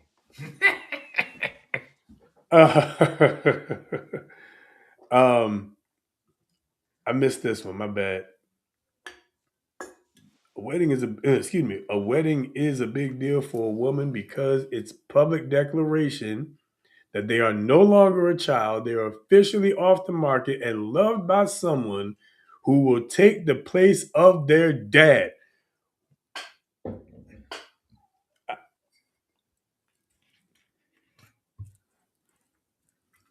There's a lot with that statement. Stop covering Richard's face up. Hold on. Okay. I understand the sentiment. The only part I would probably push back on is the declaration that they are no longer a child. Like I feel like that aspect of this is like more for arranged marriages and like a period where, basically you sold your daughter to the highest bidder, for whatever. So like they were a child, and then when they became your wife, they weren't. But like at this point, most people are waiting till they're whole adults, mid 20s, early 30s to get married. Like you're not a child. You are essentially taking the dad's place to care for the daughter if the dad was present. But like you're not a child going into the act. So I feel like that's a little more for like early arranged marriages. Well, I'm a comment back on that, Kev, because I feel like I took that more as a dependent, because there was a push, right? And what was that, the late 90s? For this, independent, this push to be so independent. And I took that as it's a declaration, of, I'm no longer under that covering, and I'm now under this. I am now, a part of this unity. I've grown up. I am now established, if you will. I am now, um, um, dang, I'm trying to put words to it, right? Because in some cultures, still to this day, you know, in some cultures still to this day, it's almost as if women are nothing unless they get married. Mm. Their property. I'm to be clear, I'm not saying their property. I'm saying that's the way that they're viewed. In some cultures. So no, I mean, yeah, I mean,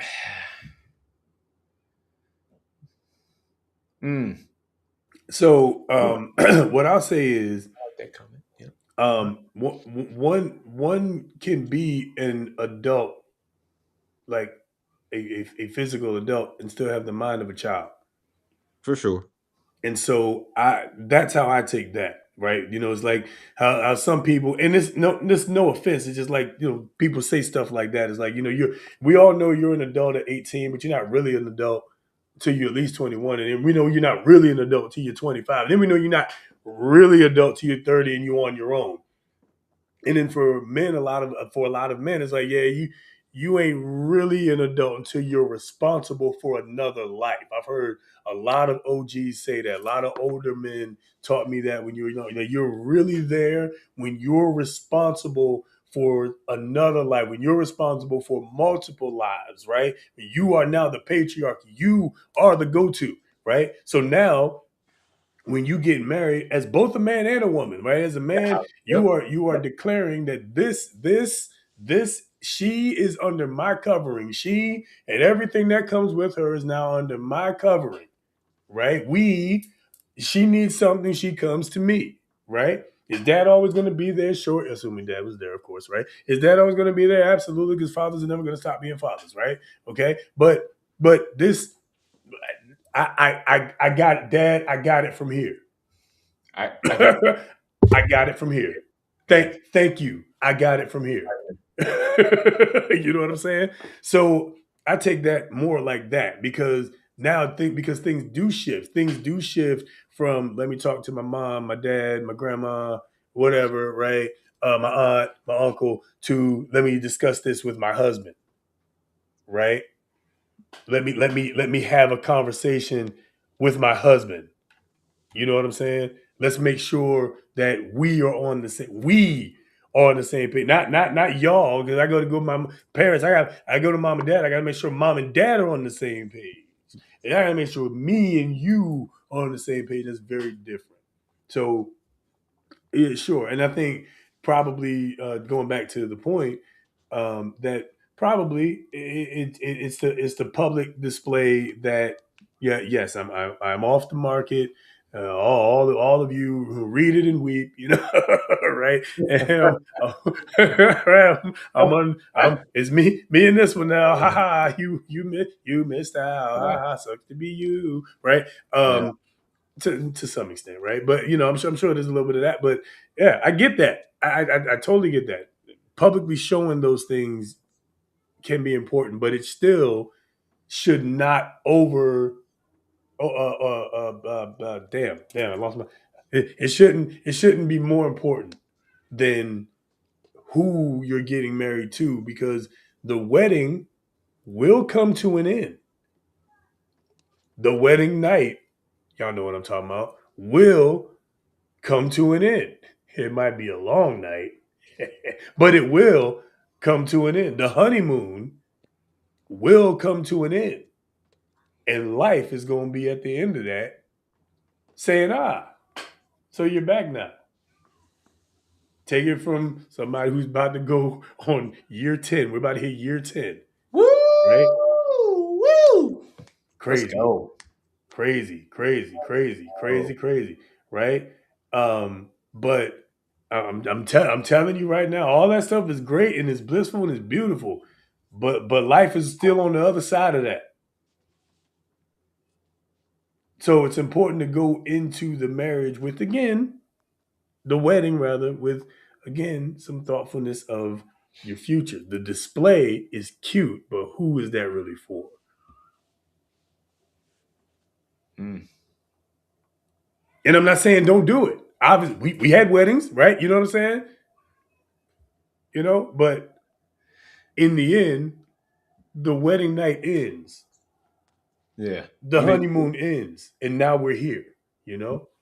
Wedding is just another word for party because you're just celebrating the marriage. Yep.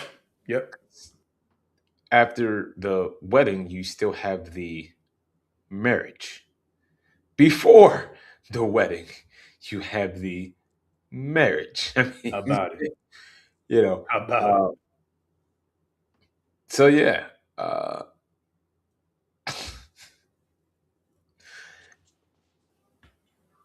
Put more weight on the wedding than the marriage is crazy work. Crazy. Yep. That wedding ain't gonna be but one day. Your marriage, if you're lucky, will be till death do you part. Shakespearean. So it's important. It is important to be selective about the person that you are dealing with. And I ain't never been a rich man. I've always been a good man. I ain't never been a rich man. Yeah, maybe not always. I haven't always been a good man. You know what I'm saying? You know? But hey, I had good tendencies. You have to be able to weigh the good with the bad. Nobody's gonna bat 1,000, except for my wife. My wife bats 1,000. The rest of y'all ain't gonna bat 1,000. You know? You know? Ain't nobody gonna be perfect. Actually, she ain't even perfect neither. She's still you know what I'm saying? Every time I think about that, I be like, God dang, God always got to have a sense of humor. He said, I'm gonna make this chick, and she's gonna be flawless in every way, and I'm gonna make her a Steeler fan. And I'm gonna say, and I'm gonna be like, what are we thinking? And he's like, ha ha ha, very funny. You know what I'm saying? It's my baby though, my baby. 10 years of womping on Steelers candy. Okay, all right. Go Ravens, damn it. All right, one more for the road. I wonder if y'all seen this real quick, man. That's not it. I'm drunk. There's been some substances in my cup we ain't talked about, but there's substances in my cup. All right, here we go. Y'all know the meta shades, the meta glasses. I never damn trusted those things. Anyway, here's something that happened recently. Check this out. Fun fact that you probably didn't know: every video and picture that you've taken on your meta glasses was sent to some random Kenyan chilling like a villain in a cut like Neosporin, and he had to see those videos and pictures as well and then train AI with it. I know. I wish I was joking. I'm not. Of course, because we live in a technocratic society, this isn't headlines everywhere. But, yes, workers watching intimate AI glasses videos. The Kenyans called them up and was like, I'm seeing a lot of naked people on here. And there's one dude, he was hitting it from the back. And I think he thought it was just between him and her, but he didn't know that we had a whole office watching and training AI. And then the other dude, you may actually want to go check on him. He moves a lot of cocaine and weed. I have no skin in the game, but it's just what I saw. And I'm like, whoa, what the fuck? I mean, I had meta glasses. I wasn't recording nothing nefarious like that, but still, there's some shit I don't want no random Kenyan to see. You know what meta excuse was? Nah. We was blurring their faces, though. And then the workers was like, no, you weren't. I was watching some dude take a shit, and he was looking at himself in the mirror with the glasses. Why he was recording that, I don't know. But I saw it, and it's just like, oh, wait, throw the fucking flag. And Americans get in on this lawsuit because clearly it was filed from over there. But it's like, privacy, yes, a lot of privacy. Because what the fuck is going on? And then next thing you know, I'm going to find out that this front camera here is like, oh yeah, we was recording Lawrence, and we heard he was talking a lot of shit about our greatest ally. Come with us, buddy. I mean, come on. Nigga, what's next? He knew this. He true to this. Red Bull, nowhere in sight. So why? Strictly for vibes. Invasion of fucking privacy. I'm a bad promoter, but guess what? There's a new YouTube video dropping later today. So if you want, longer content, storytelling, all that type of good shit, tune in. Pull up, son. I never trusted those damn...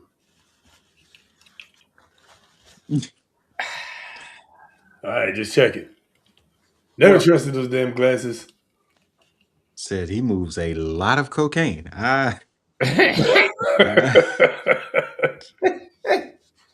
Well, anything that connects to a Wi-Fi, Bluetooth transmitting device, you need to be aware that transmitting, that the signal goes out. It's got to go somewhere.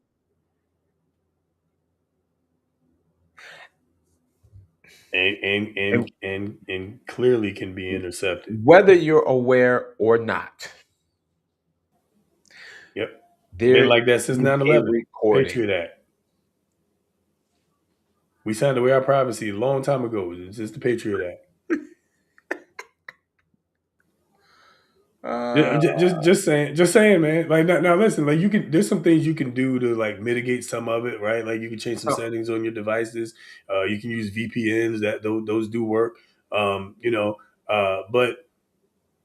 also they probably already got a digital you.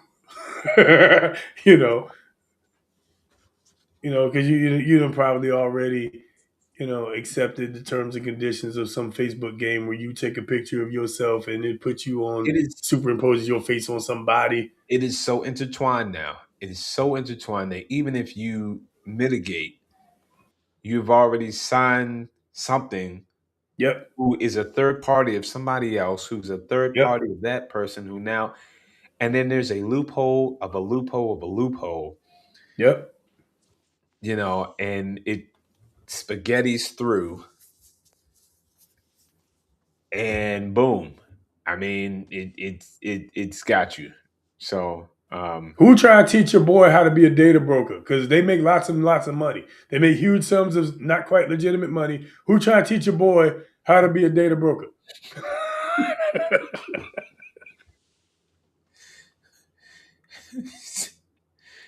I'm kidding. I'm kidding. Federal government on all the random devices that are surrounding me that are obviously listening to me right now. I'm just kidding. It was a joke Right. for the show. Because they are listening. I mean, oh, Hey, and just to drive the point home, your close friends is not as close as you think. How about it? Okay. How about it? How about it? I've seen two instances, and one of them was very very close, pun intended, to home. So be mindful. As was said on the Ten Commandments by Pharaoh, harden yourselves against subordinates, put no faith in a brother, have no friend, trust no woman. Okay, I'm just saying. Okay. Just get a non-transmitting camera is all. Just don't record on your phone. Don't record on your phone. Yes, good luck. Good luck. If it's on your phone, somebody get okay. All right. There was a question from the last segment that we missed real quick, and I wanted to jump in and hit that real fast on our way out. What about the man in this situation? What if take two? What about the man in this situation? What if he's flying under the radar because the woman and her family are so invested and he's just chilling? Can that be a red flag? He's chilling while she's freaking out trying to be prefect. Yes. Yep, I think so. That's a red flag. I think it can be. I think it can be a red flag, especially so. And like it's not right, some not all, but it can be if you're not invested in correct me if I'm wrong, Felicia, right? So if a woman is super excited about this wedding, like you both love each other, and maybe he's just a natural chill person, right? But if he's not invested as well in the happiness of, make like, listen, we've agreed and now I need to invest. But if that chill is like to the effect of nonchalant or like, everything is and you're not like happy with, or like, because your happiness is my happiness. I think to a point where you are just chilling the entire time, yeah, I think that can be a red flag because I feel like I can recall a situation of a friend that was super chilling, and then lo and behold, when something actually super serious came up, yo disappeared. Yo disappeared. Yo said, you know what? This is too hard for me. I'm out. What? And I was like, dang. And then you think back, like, yo was chilling through that part of the wedding, this part of the, that, and the third. And so I think that it can be a red flag because, if she's freaking out, why isn't he there combating that, calming her down, reassuring, being present? You can still be chill and be like, baby, it's gonna be okay. It's gonna be all right. Or is he just chilling even through the freak out? She always does that. whatever. What's up? So I think it can be a red flag. So, look out for those. Look out for those ladies. Mm. Yeah. That's a great comment. I think. Yeah. Yeah, it certainly can be. I think it's a red flag as long as he's not willing to change. Right? If he's not if this has been expressed, if the conversation has taken place, conversations have taken place, and is expressed no willingness to change, then I certainly think it certainly can be a red flag. Again, it's just my opinion. It's just my thought. Okay. Um, you know, Nothing's true for everybody. Everything's true for somebody, right? I certainly think it can be a red flag, especially if we goes back to what we said earlier about your woman needing to know that you're putting forth intentional effort, like that you're doing whatever it is, even if it's that a little bit, that you're doing it on purpose. You know what I'm saying? Not out of obligation, not to shut me up, but like intentionally, I'm here to help you. I'm here to, be here for you. I'm here to listen to you. I'm here to cry with you. I'm here to whatever. Intentionality is very, very important. And I think it goes ultimately back to that. Let's jump in. Let's look at this real quick. I think the woman was kind of taking the heat on that topic, but she's letting go of everything: her last name, her family, being the top priority. That's huge, and so of course she'll want a big day. Well, I can't speak on that. I don't know if that's what y'all think about. Is that what y'all think about? Well, I will say that I don't. I think that taking the heat on that topic. I think that we're just addressing the ones that put more effort into the wedding than the actual significance of the marriage itself, and that's what we were addressing was, just being aware of what's more important. Like if you got it to do it, that's great. If you put those material things over the actual marriage, that's where the issues come in. That's where the red flags are, is that you're putting more into that material, that what's more important, the show or the marriage itself. So yeah, it might seem like women took the heat of that topic, but it was really more so just shedding a light on, okay, what's really more important here, and are you were you in agreement on you know the things that you said that you wanted in the wedding, you know um and it is Well, that's huge. Of course you'll want a big day. Yeah, ladies giving up their last name, giving up her family being top priority. I mean, yeah, absolutely, because you're starting something new.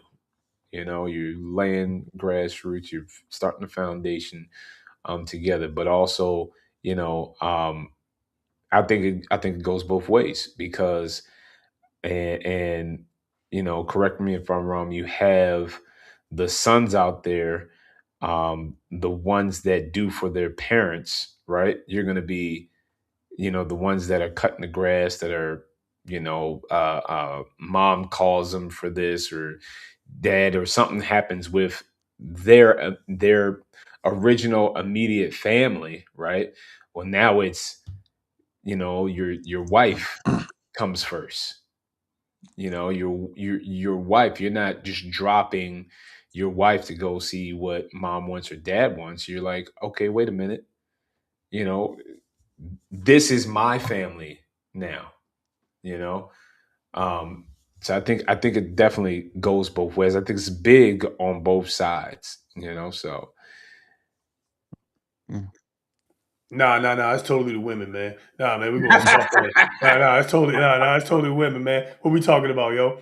No, What we talking about? I was just gonna say, that everybody gets their, I guess, heat, in different conversations. So, for marriage and the wedding and all the events that go around it, it's about the women. But when we talk finances and, 50-50 and, 70-30 and whatever, it's all like that's when the men take the heat. Or when it comes to being submissive, then the men take the heat because they're not making women want to be submissive. So like everybody gets a conversation where they are the top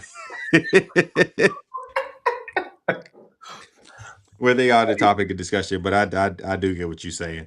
yeah, no, and you might as well go ahead and boo me too then, because I for sure wasn't saying that the Heat.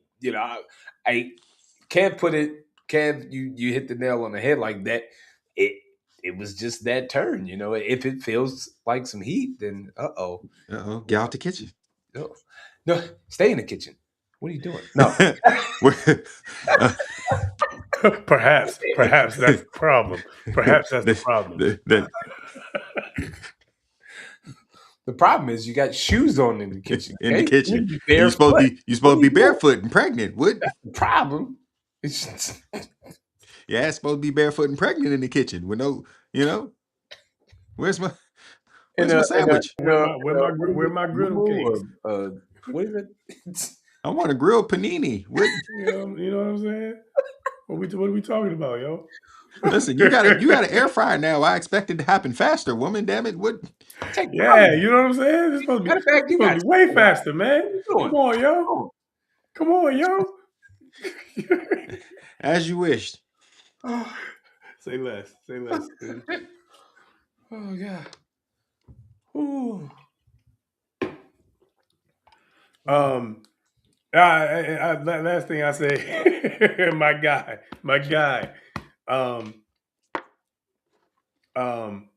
Let me listen. There's certain there to be fair. There's certainly guys that there are certainly guys that also use the big wedding as a way to trap and manipulate women. Hell yeah.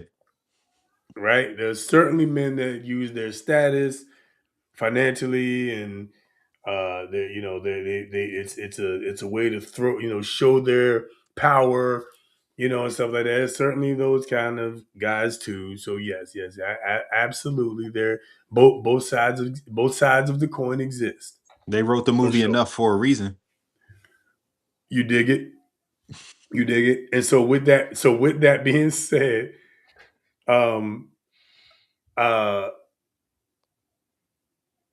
whomever, whether it's the man or the woman, whomever is more focused on the trimmings of the wedding and not the what our happily ever after is going to look like, because happiness is a choice, right? So one that's more focused on the wedding day and not the marriage, male or female, would be a red flag in my opinion.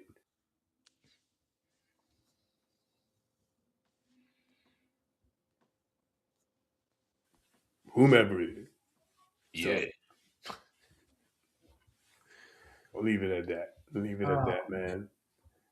That was good, man. That was good. That was a good episode, man. Definitely appreciate you guys.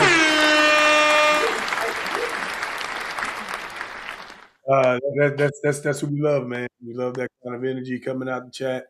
Definitely stay tuned. We're gonna have more stuff coming along as we go. But for now, Kev, man, take us out, brother. What you got on your mind? Sleep. Nah,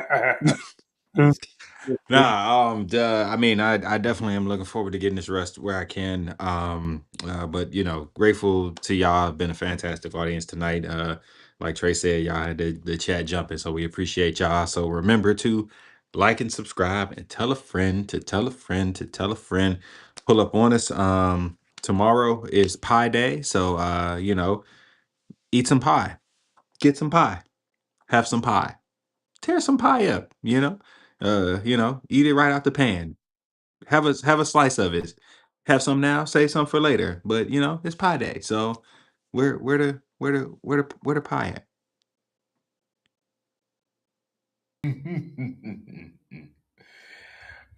Yes.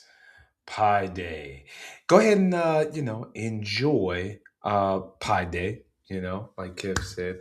But also remember the other unofficial holiday.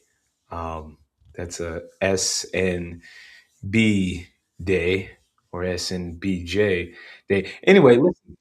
Don't forget, okay? No, seriously though, thank y'all for joining us, man. It's been great. Like I said in the beginning,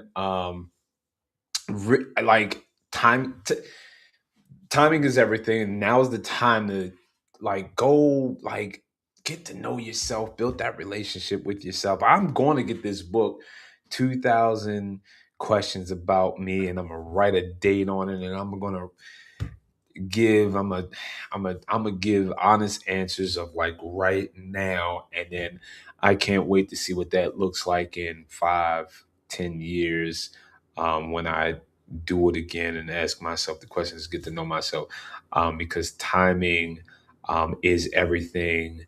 Time is the only manifestation of truth. Time is an illusion. Listen, we don't have enough time. So it's crazy that time was the entire theme of tonight. But that's awesome, man. I like how it all panned out. We had a great show. I hope you enjoyed the show, and we hope to see you at the next show. So go be great, go be fine like wine, and continue getting better with time. Yes, sir. Yes, sir. Yes, sir. Big shout out to Pi Day, and one of my favorite Greek letter organizations, I Ate a Pie. Yes, absolutely. Also, a big shout out to Pie Eater. Yeah, we go down. And also, speaking of which, on Pi Day weekend is also my wife's birthday weekend. So happy birthday, baby. Looking forward to spending some time with you all weekend long. It's going to be great. And of course, next weekend when we kick these kids up out of... Okay, anyway. No, with all that being said, man, again, we appreciate y'all. Y'all made the episode great. As always, y'all are the best part of everything that we do here. We appreciate every last one of y'all. As always, like this video, like the channel, share, subscribe, hit the bell for notifications and all that stuff. We got more stuff dropping, more stuff coming. And we will be back live on the 27th. That's Palm Sunday weekend. All right. And I promise you there'll be a whole lot of shenanigans for us to discuss. And rest assured, if they shenan, they will shenan again.